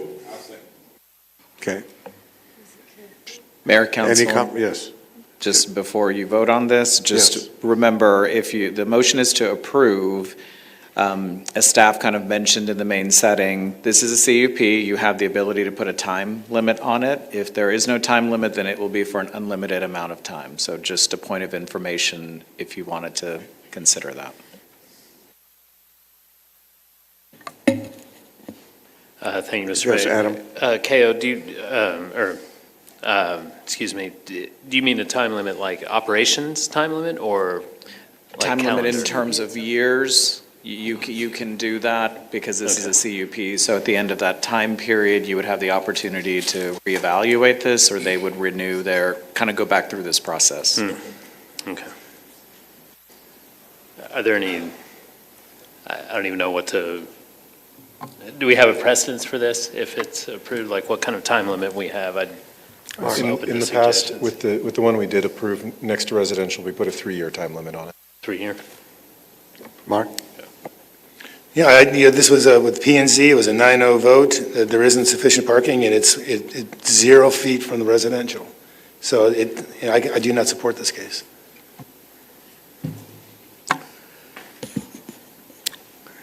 Yes. Thank you, Mayor. So you okay with the time limit? Yes, I'm okay with that. What would be? 3 years is fine. And then Let's see, if any complaints, then, we can reapply for we that. could come back and Yeah. ask for the Yes, extension to that? yes, sir. Okay, thank you. Go ahead, John. Well, Dennis and Abdul, I think you would have to withdraw and remake the motion in order to add that. Exactly. Thank you. Yeah, I would like to do that. I would like to amend the motion to go for a time period of 3 years. Okay. And motion to approve for that. Okay. Kale, we good on this? Yes, sir. Just so we're clear, the motion has been amended, so what is before you is just to add the 3-year time period. So that's what you'll be voting on. It's a motion to approve, and it'll be said the time period will be for a 3-year period. We're just going to keep it simple. And the second agrees? Dennis? Yeah, Dennis has Okay. provided the second, sir. Okay. Let's go ahead and show your vote.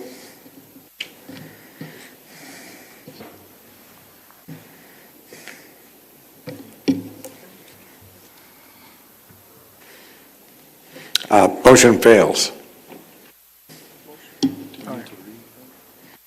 I'm sorry?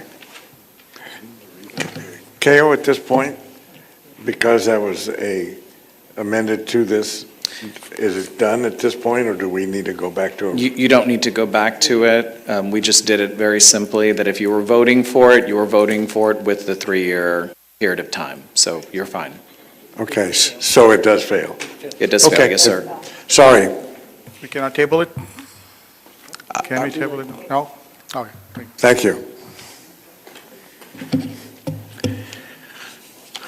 Okay, we're on to item number 28, ordinance 2026-21-ZC, considering a zoning change from C-C Community Commercial, SP1, CC Detailed Site Plan, Community Commercial, and State Highway 161 Overlay to SP2, CO Generalized Site Plan, Commercial Office, and Cemetery Uses, and State Highway 161 Overlay, with a variance to the minimum size of a cemetery 4190 Valley View Lane. Sinead, do we have anyone signed up to Yes, speak we on this have- item? We have Sharon Barbosa Crane and Mr. Jim Dewey. Mr. Dewey, you do have to arrive here before 7 and sign up, please, in the future. Sharon, you're first.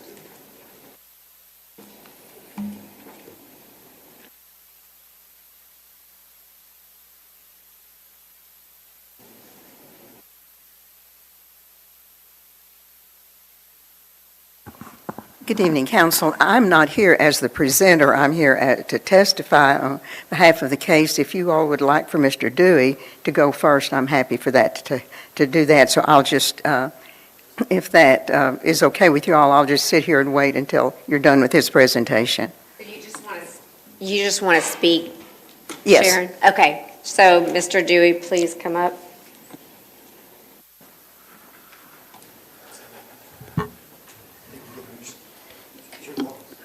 Good evening, Mayor Let me ask a Saponte. question. Sinead Yes.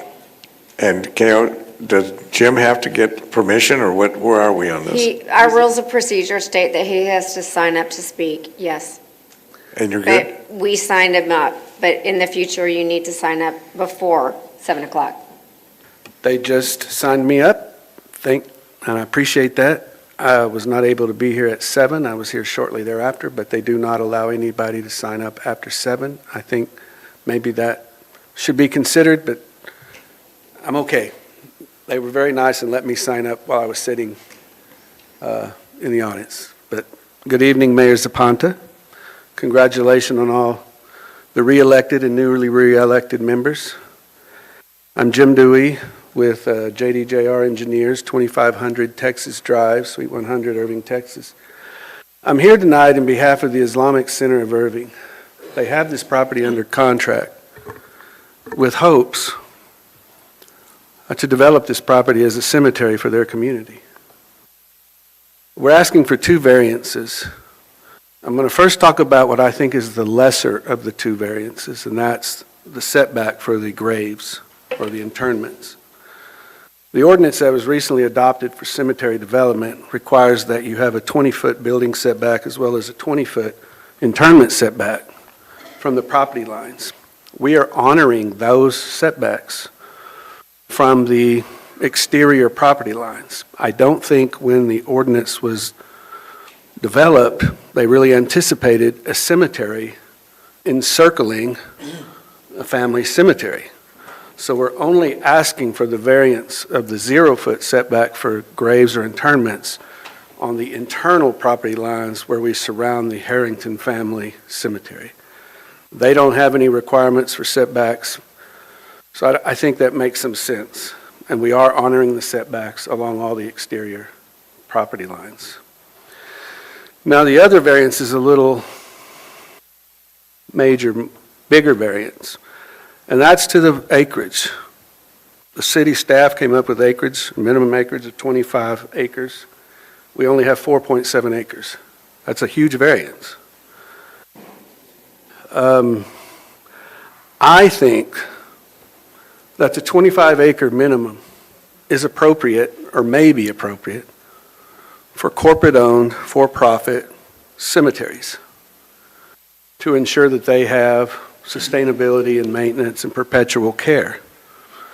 However, for cemeteries for a religious organization or group, a faith-based organization, 25 acres and $26, I think if it's not feasible for, it's not feasible for most, if not all, to be able to have a cemetery for their religious faith or their church,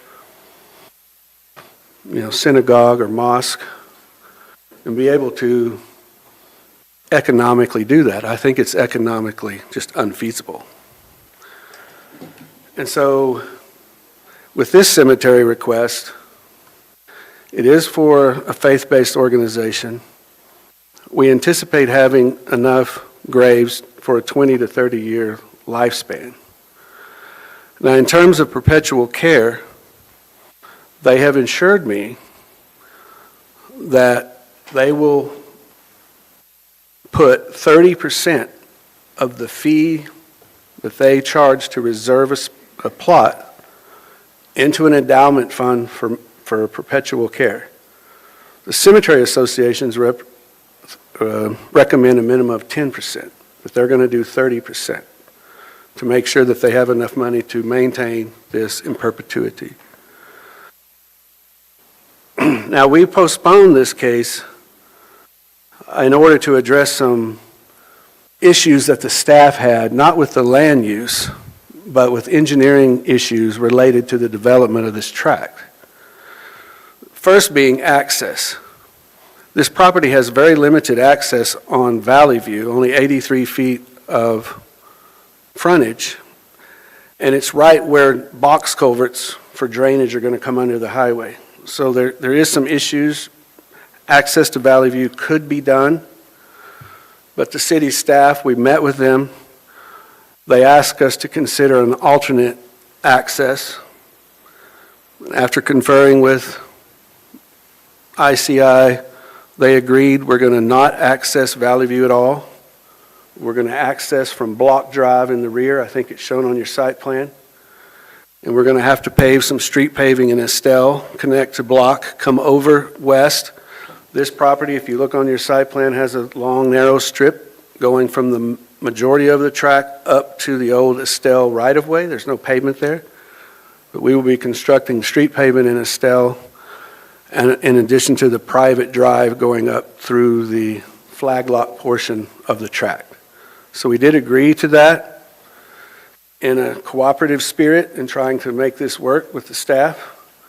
They had some traffic concerns about maybe larger funeral events here and having traffic maybe cause some issues along Valley View. This way, we have no impact on Valley View Lane. The other issue that was brought up is drainage. There is a large creek that runs through this property on the west side that continues and runs through the animal shelter property and the dog park. We will meet all city requirements for drainage. We already have spent and had a study done to determine jurisdictional waters. What that means is if there's any wetlands or anything that would preclude us from being able to work in the creek, and there are no jurisdictional waters on this property, we plan on realigning the channel, widening it, concrete lining it, and containing the 100-year flood completely within the channel, which is actually exceeds what the city ordinance would require. We've made that plain and clear to the staff, and that's what we'll do. And last, if you have a family cemetery on your property or inside your property, state law requires that you cannot prevent access from the family. You have to provide them access. Right now, they really don't have much access. There's no paved roads or driveways. That property hasn't been maintained. The cemetery, quite frankly, has not been maintained for many years. We are providing them concrete driveway access to within 20 to 30 feet of their cemetery. In addition, ICI wants to be able to maintain the family cemetery for them. We will be reaching out. We know who to reach out to. The representative from ICI that I have been dealing with on this project knows the Harrington family. They've purchased some property from the Harrington family.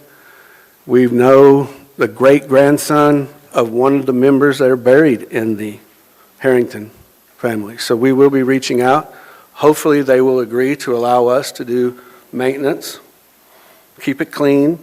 It is internal to our cemetery, so we feel like it's important that it be maintained, and hopefully they'll agree. We have not gotten that agreement yet. That is something we will be trying to do. I hope they will allow us to do that. I think it makes sense for both parties.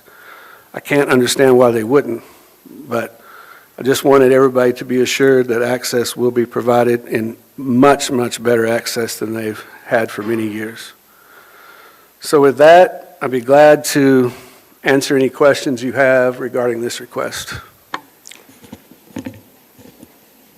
Abdul? Thank you, Mayor. A quick question on the accessibility to Harrington Cemetery. After we pave the road, once we clean it up, if their family, somebody from their family come up and say that they would like to have a burial for their family members or anybody they choose to,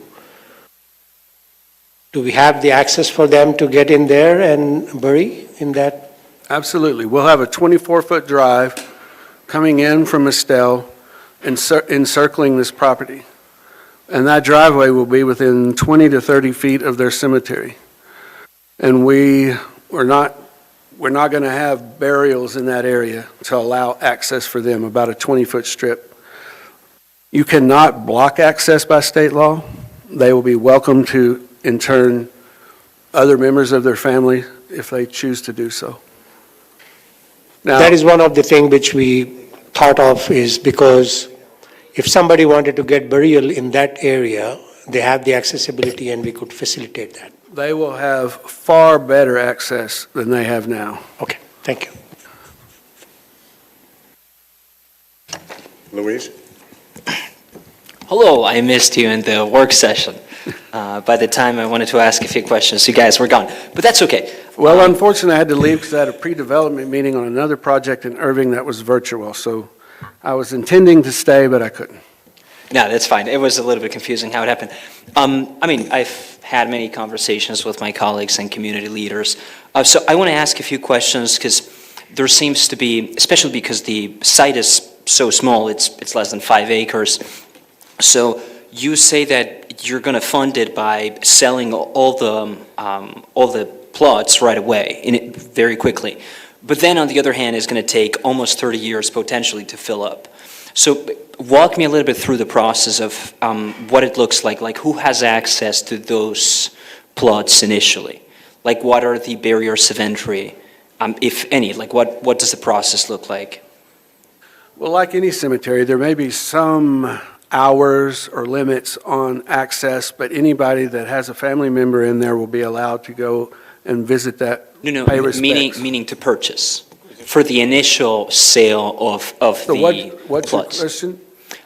What is the process, like, let's say I want to buy a plot of there, it's going to be a minute, but Okay. maybe I have a grandmother or something, hopefully. And what does that process look like when it comes to, what are the requirements to qualify to be able to purchase a plot to bury a family member potentially? Well, that's a very good question. I'm not sure I'm the one that can answer that properly, but what I can say is So who could answer that they question? will have a price for a plot, okay? Mm-hmm. Now, my understanding is you do not get a specific plot, okay? But you're guaranteed a plot, and they start at one area and work their way through the cemetery. Is that a virtual plot? Okay, I'm not sure if you wanted to say something. Yeah. Yes. That's Dawood Jamil. He's the representative from ICI, if y'all would allow him. Yeah, please. Good evening, Please everybody. state your name and address. Dawood Jamil, 4608 Luxor Drive in Irving. Answering your question specifically, like, nobody is selling lots to, slots for burial to anybody. It's basically the right to bury. The center, the Islamic Center of Irving will be owning it. So whoever who wants to bury their loved ones, they would be getting the right to bury. So they would be not purchasing a specific lot, but the right to bury one person. Okay, but the right to bury Correct. is limited, and there's an initial sale. And how is that something that is going to be transferable? Yes. Later like on. Somebody, I think somebody buying a right to bury here in the year 2026 may not exercise the right themselves. They may use it 10 years later, 15 years later for themselves, or transfer it to somebody else who may need it at that time. So And it is transferable. the question is, what is the process to transfer? Like, is there a fixed price? Is there a cap? Are there resident requirements? Like, how does that work? Well, it's for the initial price that we are currently thinking of with the developmental costs and things like that is about $2,000 per burial. That's the initial price, 2,000, okay. But, later on, things may change based on the developmental cost, but it's around 2,000. But let's say a family member buys one plot, and they want to, a couple years later, they want to resell it. Like, what is the pricing based on for that? There is no real control of pricing. I mean, there is no real cap on it, if that's what Right, and they could sell to anybody potentially? Yeah, they could sell it for anybody, correct. Or sell the right, again, it's not a piece of real estate that they are selling, but the right to bury somebody there. It could be any location. I see. Yeah, because, I mean, some of the concerns that I've heard from the community, because this is a need that exists that is very legitimate, is that in some other places, the prices are skyrocketing. Oh, yeah. And especially, and this is my concern, I've had conversations with some community leaders about this, that Irving is such a great location. Everybody's going to want to bury, from other cities around too, not just Irving. And so I was having some conversations with KO where if there was any way where we could, hopefully the land that we dedicate to cemetery uses in Irving, if there's any way we can restrict it for Irving residents. Because otherwise, we might have a small cemetery, the plots are going to go through the roof. Exactly. In a couple of years, we're going to need another one, and we'll have to work through that. So all these concerns are real, and the limited land that we have that we're going to dedicate to this, I would wish it is indeed reserved and administer properly for the long term for Irving residents. Right, So- in that regard, what we have done is we are having a cap of like one, like each family could buy the number of lots based on the family count, like like 5 people Right. in the family, they Okay, can buy that's 5 good. lots. That's it. So in that sense, it's not like somebody can buy 50 and then just sell them for it? No, Okay, no, that's pretty good. not by any means, because this is to address the genuine need for the community, because right now, the closest cemetery that we have is in Denton, and by 380, a little bit west of 35. On any given day, like, typical day, it's about an hour, 15 minutes to get there. So travel time alone is like 2.5 to 3 hours. Yeah. It's in our faith, it's an obligation to take the dead to the burial place, and a lot of people are unable to take that kind of time off during the middle of the day to make that 3-4 hour journey and get back. So what they do is they basically do not even participate in this obligation. So this would turn it around, make it much closer to home here. Right, so that's perfectly understandable, and I sympathize with that. For me, it's just a matter of, I wish we could do something where we are able to keep it for Irving residents, because otherwise, I mean, frankly, I get the cap, but I think we're going to run out of space. I think within a very short amount of time, we're going to be working towards another one, and that's fine. But that's one concern, and this is, Keio, if you could clarify if there's any tools that we can use to sort of ensure that, what would the path to restrict the use for Irving residents look like? If there's any sort of path. Yeah, And maybe don't. because it's a land use issue, the council really doesn't have the ability to do that through a zoning case, so it really would have to just be a commitment that you all make to do that if that's what you would like to do. But that was the question posed to me, is that in the zoning case, could there be a limitation that the plots only be sold to or used by Irving residents, and we don't really have the ability to do that on the regulatory side? Actually now, given the size of Irving and the community, it's easily conceivable that this will all be consumed by the people at the Islamic Center in Esther's Road and the other one in VRIC in Valley Ranch. I mean, there are so many families around. So in reality, maybe 90% of it will be consumed, but it will be purchased by people in Irving. That's what you want. So that's all. Yeah. Abdul? May God. Sorry. Yes. Apologies. Mr. Mayor, if there is no other comments, I would like to propose the approval of the motion to approve. There a second? Or do you have a comment? No, I had a question for Trevor. Go ahead, please. Is Trevor here?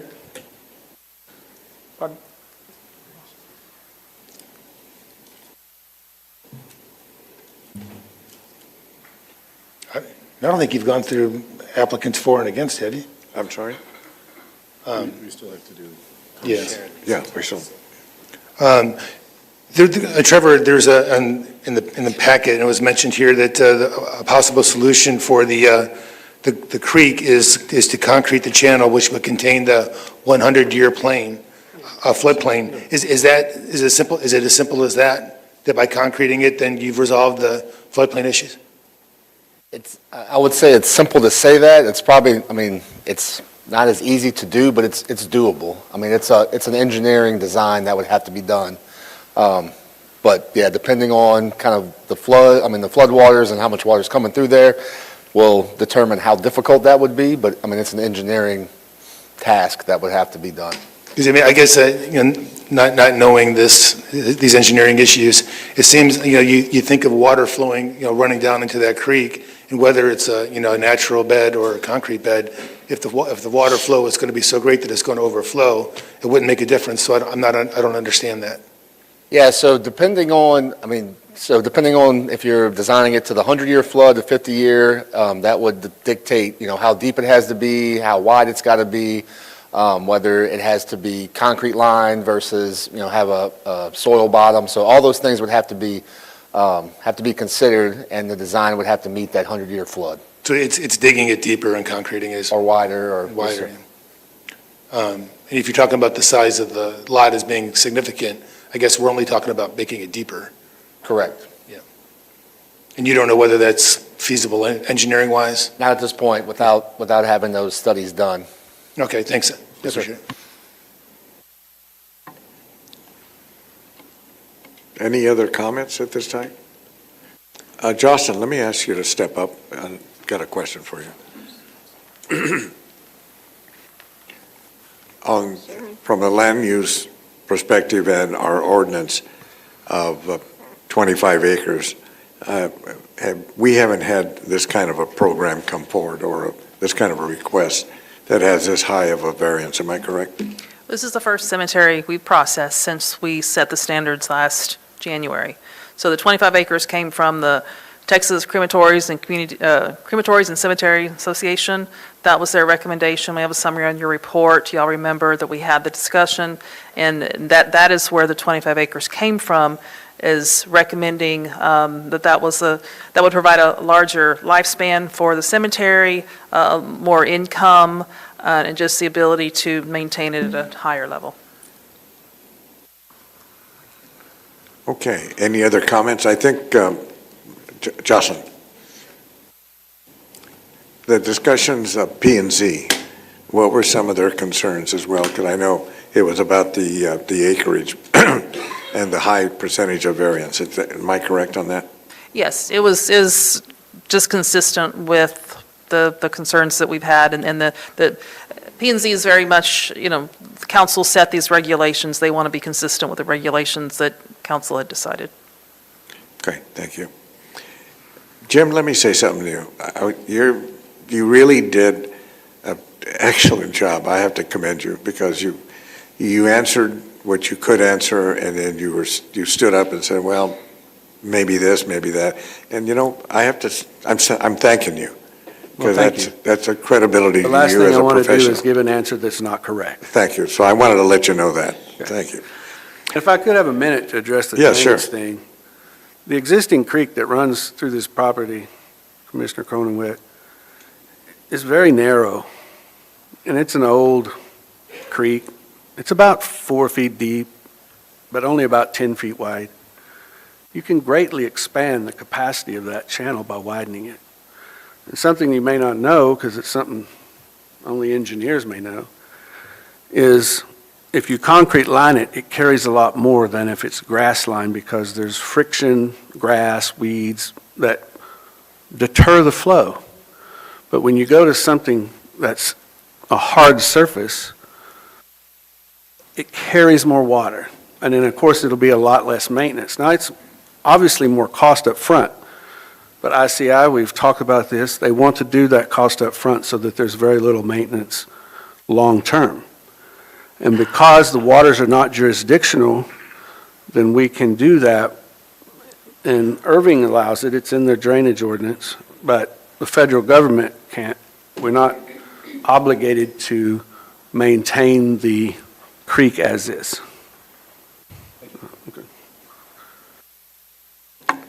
Okay. So we have a motion on the table Motion to approve? Do we still have somebody? I'm sorry. Yes, we do. Sharon. Okay, Sharon.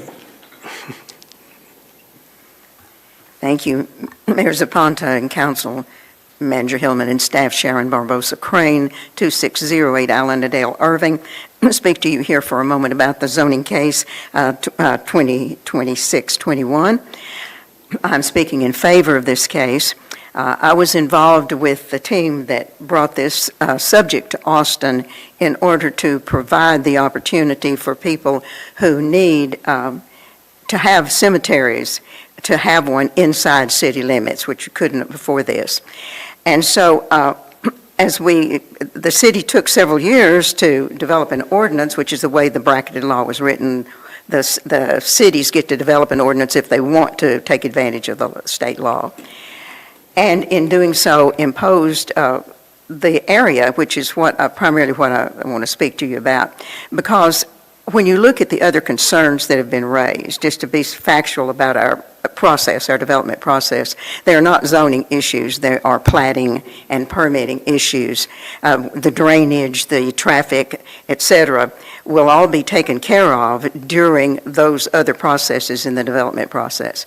And if you get into plating and permitting and you can't do it, you cannot meet those requirements, the development doesn't happen. Everyone who brings a case to develop understands that. It's happened more than once, but it just simply won't happen. So what we're dealing with is land use. So I'd like to say that the 25 acres is too much. It's a bar too high for people to meet, and if you restrict this, what you're doing is you're telling every church, every mosque, every synagogue, every temple, and other eleemosynary organizations like Shriners and Elks, whoever, so forth, that there's no way that you can have a cemetery in a community where you have people who need one. One And that minute really left. should not be the intent of our service toward each other, through our government and through the processes that we allow.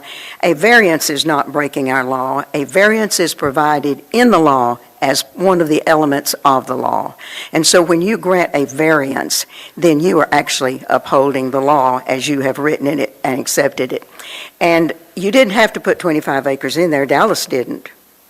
Dallas just passed a similar ordinance as Irving, but they did not put that kind of acreage in there. In fact, I'm not sure they put any requirement of a minimum. So that this is an arbitrary number that Irving chose, and it turns out to be one that doesn't really work for the people who need it. So I ask you to give that as your consideration. The recommendation from the Cemeteries and Cemeteries Association, this is interesting. This is not industry standard. This is their opinion. This is a 100-year-old organization that has served as a clearinghouse and a liaison to bring these different groups together to help them understand state 3 law minutes. and various needs in the industry and how you apply them.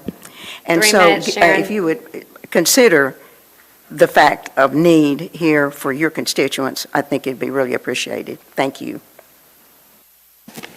Mayor, may I? Yes, you may. I have a question for Mr. Jamil, if you would. So there are a couple of things that kind of stuck out to me. When you're preparing for a funeral service, where does a funeral service take place? The funeral service, actually, the service takes place obviously in the mosque. Okay. So, And how much of a distance is it for you to go to the existing cemetery that you go to? I cannot recall the exact mileage, but time-wise, it's about an hour and a half. And if I understand right, it's usually in the afternoon? Yeah, because typically the funeral services are right after like the noon prayers, around like 1, 2 o'clock. So by the time the cottage leaves in the mosque premises towards Denton, it's like 3:30. They get caught up in traffic. I personally, spent an hour and a half many times. So it's an hour and a half to go, hour and a half to come, and then you spend another maybe 45 minutes or so at the site. So it's like a 4-hour trip. But to this particular site from ICI, it's less than 5 minutes. More people will be able to... Absolutely, because more people... And I'm assuming that's an intrinsic value to them to be able to attend the funeral. Exactly, because it's an obligation on the living. The living have on the dead basically the ability to take them to the burial site is a big meritorious, highly meritorious act. That's an obligation. So. And the last question I have, Mr. Jamil, is if you wanted to provide this level of convenience to your congregants, what's the possibility of doing that with meeting the requirement of the city ordinance of 25 acres in city of Irving? It's, almost impossible because 25 Why is acres that? 25 to begin with. I don't think there are tracts 25 acres or more than that are developable at this time, and then the cost of just 25 acres. It's for a cemetery use. It's one thing for some other industrial use or commercial venture, but for something like a cemetery, it's a cost is going to be prohibitive. And I haven't been involved in this project, so I'm kind of new to this. So would you say that this opportunity of this land kind of fell in your lap and you're like, let's do a cemetery here? Or you were looking for cemetery land and this was the best case scenario you could have found? I think it's the latter. This was the best case scenario you could have found to Because, make cemetery available? Yeah, and it's right next to an existing cemetery, for one thing, and it's, the neighborhood surrounding it is basically DFW airport on almost all the sides, and there is an apartment complex on one side, and then the rest of it is basically the city's animal shelter. And then there's also a tract owned by ISD. So it's not an issue for any of the residences, like, so. Thank you. Thank you.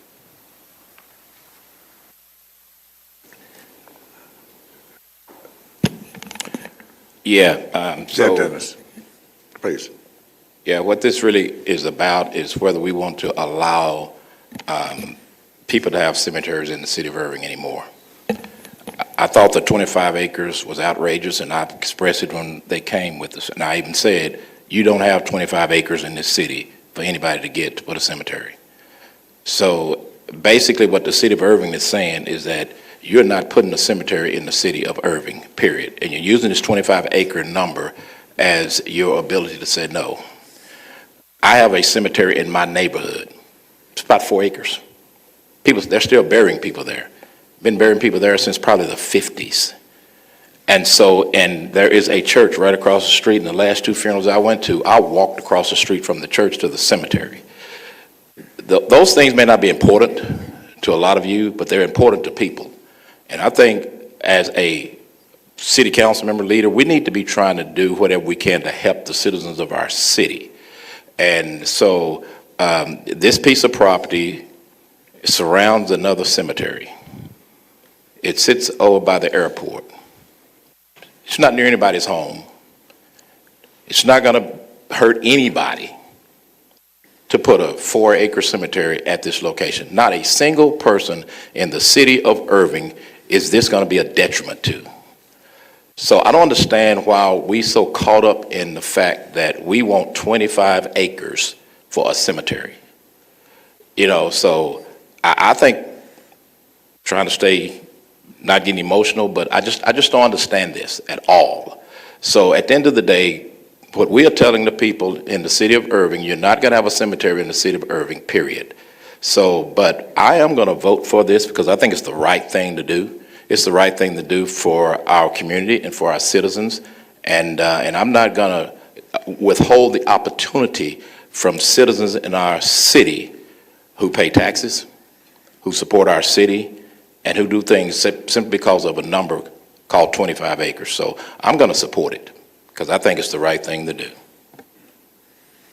Okay, before we move forward, any other comments?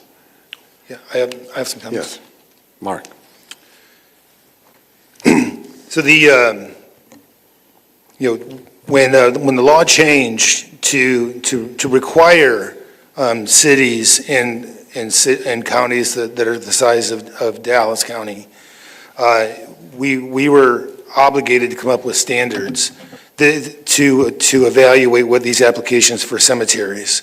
So that's where that came from. The prior legislation was born as a result of these small cemeteries being established in large urban areas that impeded development in those areas. There was a recognition that the land needed to be preserved for development in these urban areas as they grew out, as land became limited and not as available for housing, for businesses, for other things like that. And so that's why the state law prevented any further construction of cemeteries in these large urban counties.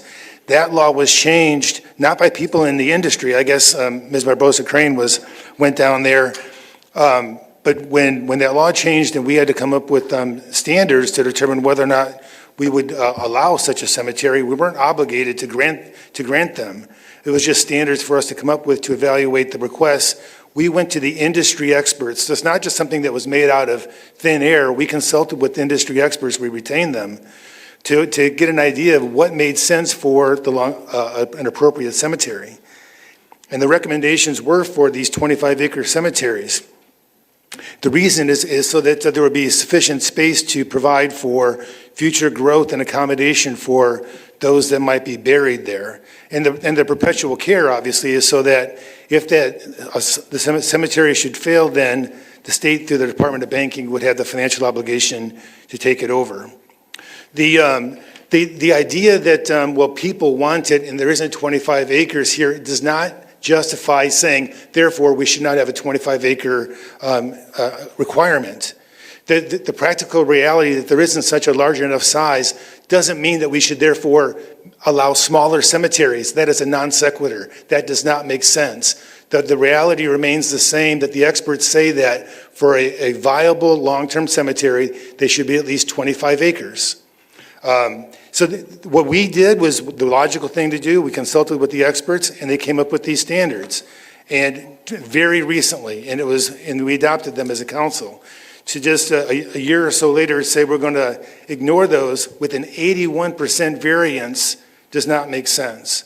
And then we have other issues with this parcel. We've talked about the creek, whether that's going to be a problem or not. We've talked about that there's other uses that could be used for this property, and we talked about the perpetual care.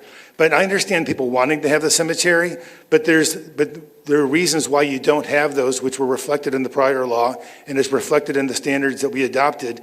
And also the recommendation that we received from the experts coincides with the recommendation from the state authorities on the issue as well. So again, it's not coming out of the blue. It's from the people that are actually experts in that area.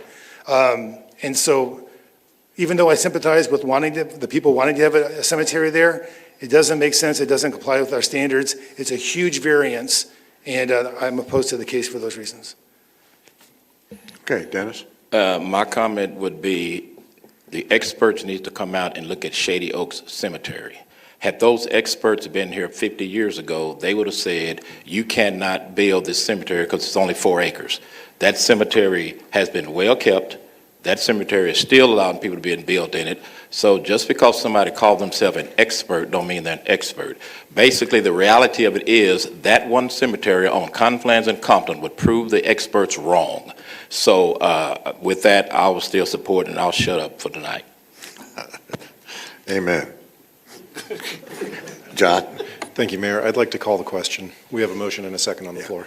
I'd like to make one final statement, and then we'll move right to it, John. Sharon, you're a proponent and always supporting us in Irving. I hope I didn't hear you comparing us to Dallas and how they're making decisions. Jim, you know what I'm saying, okay? So do you, Sharon. Okay, I just had to put it out there. But there's another side to this. We as a city, and you know who we were at the time that this was being passed, were never talked to by our state representative. And the impact, now, and you know that for a fact because I know it. At the end of the day, we were being put upon and where we had to make some decisions, and then we made them. And that was because we went out and we had a lot of input from various sources, and we made the call. And so our variance, I shouldn't say variance, our 25 acres is not just being pulled out of the hat. And by the way, Dennis, there are 25 acres available in this city. That's not about doubting it. They're available. So at this point, I don't think we need to go any farther. We have a motion. Am I correct? Is there a second? Yes. Okay. Gentlemen, show your vote.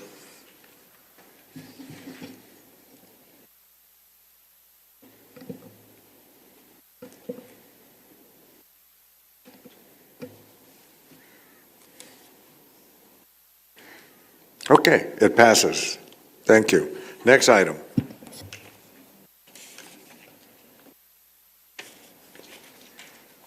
Ordinance 2026-82-ZC, considering zoning change from CN Neighborhood Commercial and State Highway 161 overlay to SP1 CN Detail Site Plan, Neighborhood Commercial and State Highway 161 overlay to allow an auto service center. Minor as a principal use within the State of Highway 161 overlay, 4149 North Beltline Road. Sinead, do we have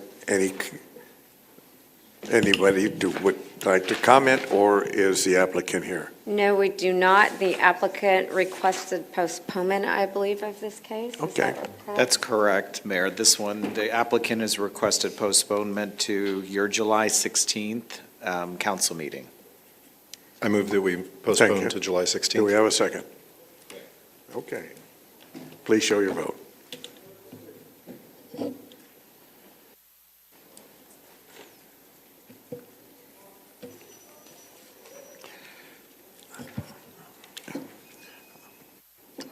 Ordinance, item 30, ordinance 2026-84-ZC, considering a zoning change from SP2 ML-20A, generalized site plan, light industrial, 20A, plus data center and State Highway 161 overlay to SP2 ML-20A, generalized site plan, light industrial, 20A plus data center and State Highway 161 overlay for a variance to allow parking spaces not to exceed 71% within a 30-foot parking setback, 4401 North State Highway 161. Sinead, do we have anyone signed up to speak? Yes, Or- Scott Ellerman. Okay. Thanks, Scott.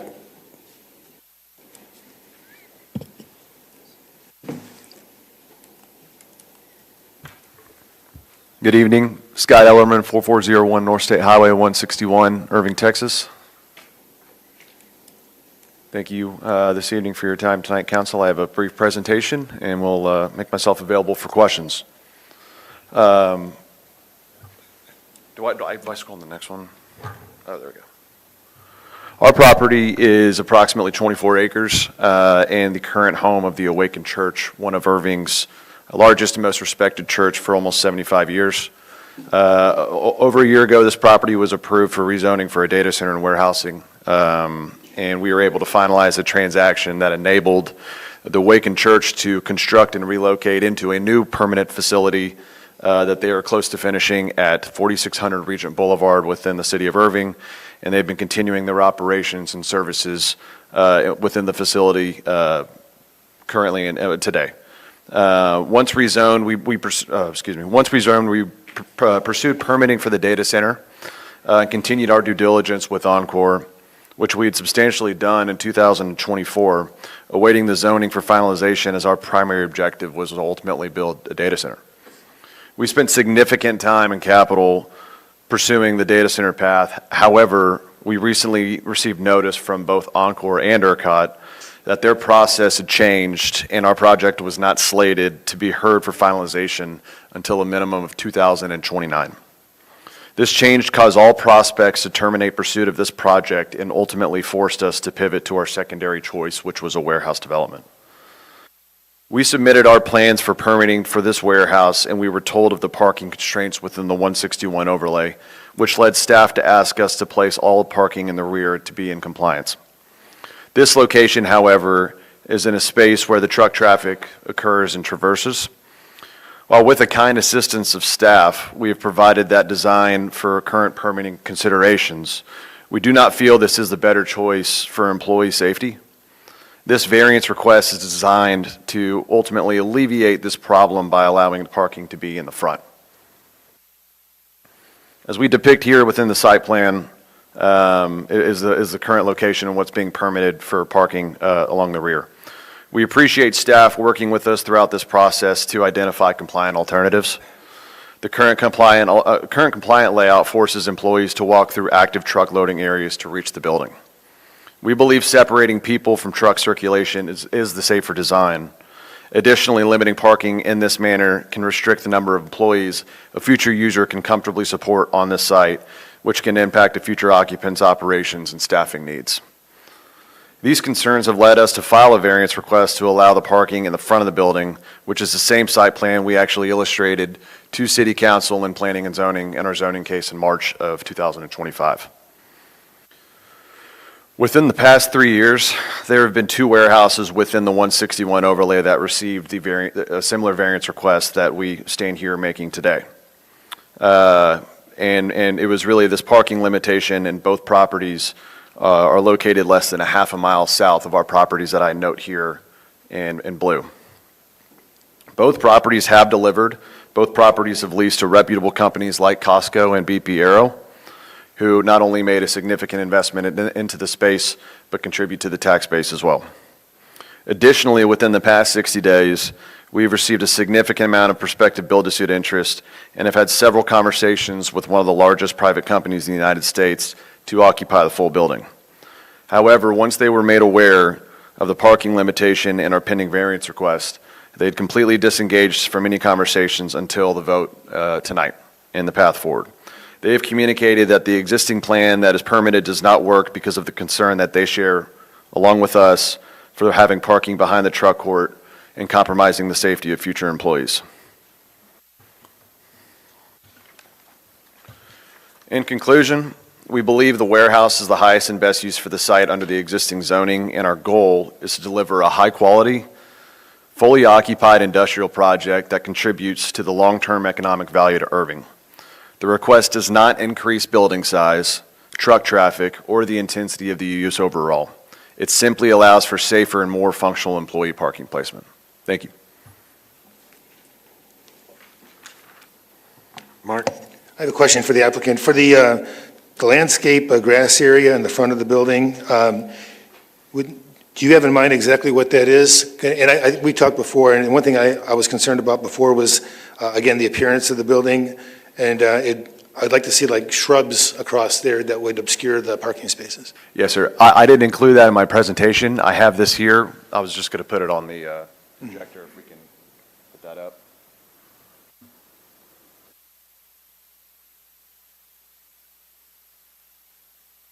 And bear with me, I had to color because it was extremely difficult to see the circles where all the trees were represented. Everything you see in green that we colored out is actually a representation of live oak trees, red oak trees. This is the landscaping plan that we actually have permitted for the facility. If we are successful in our variance request tonight, the landscaping plan will not change. The only thing that will be different is parking along the front. Right, and so the intent actually of this landscaping was to screen the building a little more from the highway. And the parking spaces. And the park, of course, in the parking spaces. Thank you.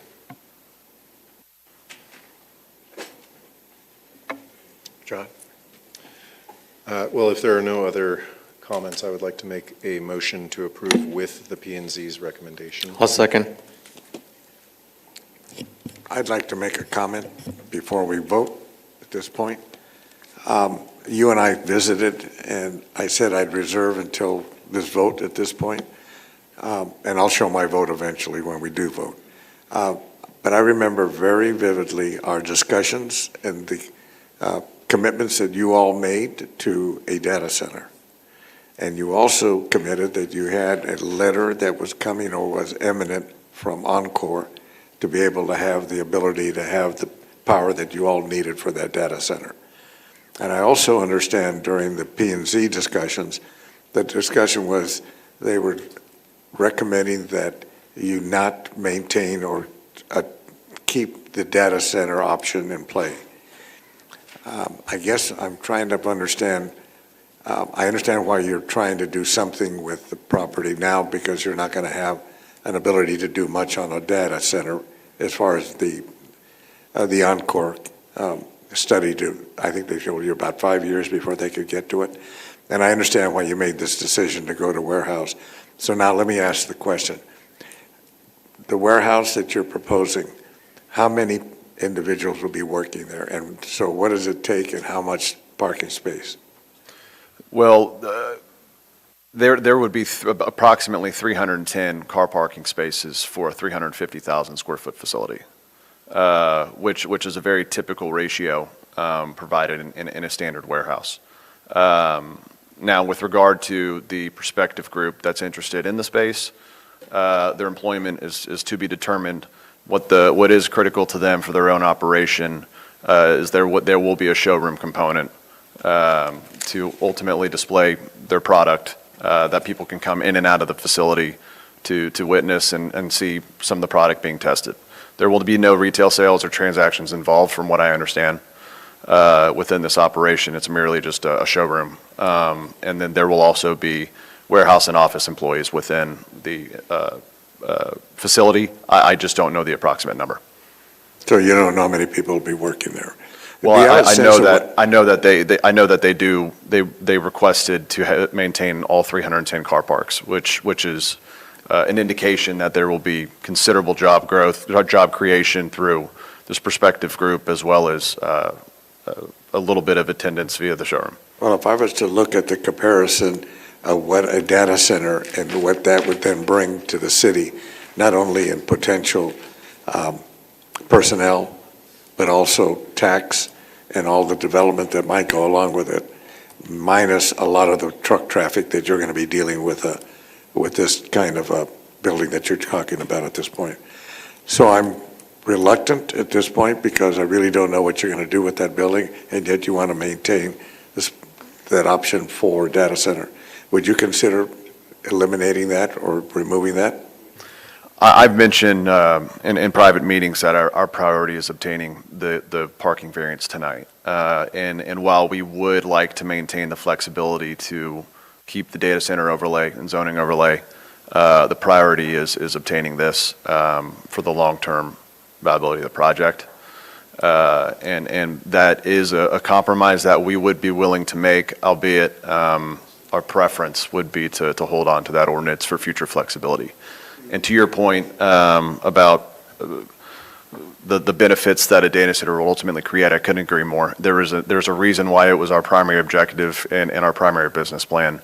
Procedural changes within Encore NERCOT's review rendered that unfeasible for at least 5 years, as you mentioned. And so right now, our priority is putting the product or the site into production.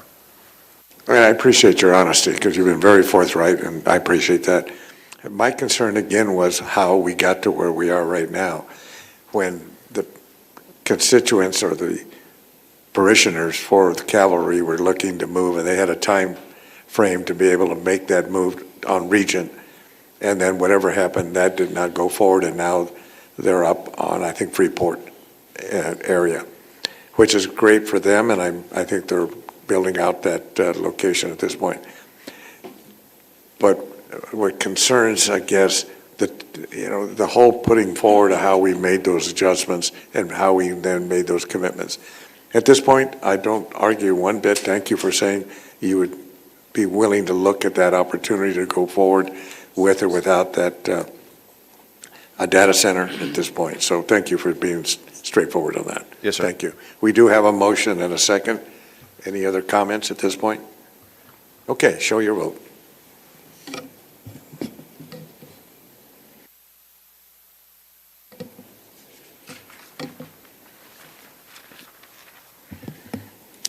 Okay, thank you. We will now move on to item number 31, ordinance 2026-122-ZC, considering a zoning change from SP to generalized site plan, professional office with outdoor aviation equipment training and State Highway 183 overlay to SP2 generalized site plan, neighborhood commercial with outdoor aviation equipment and electrical line worker training and State Highway 183 overlay, 400 East Airport Freeway. Sinead, do we have anyone signed up to speak? Jim Dewey. Mayor, I'd like to make a motion to approve. Second.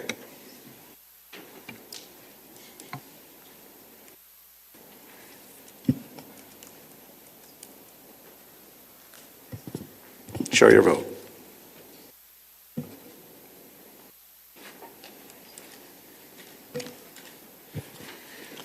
Thank you, Jim. That concludes our zoning cases at this point. Do we have, Shanae, any public comments from the public at this We point? do, we have 4. Okay,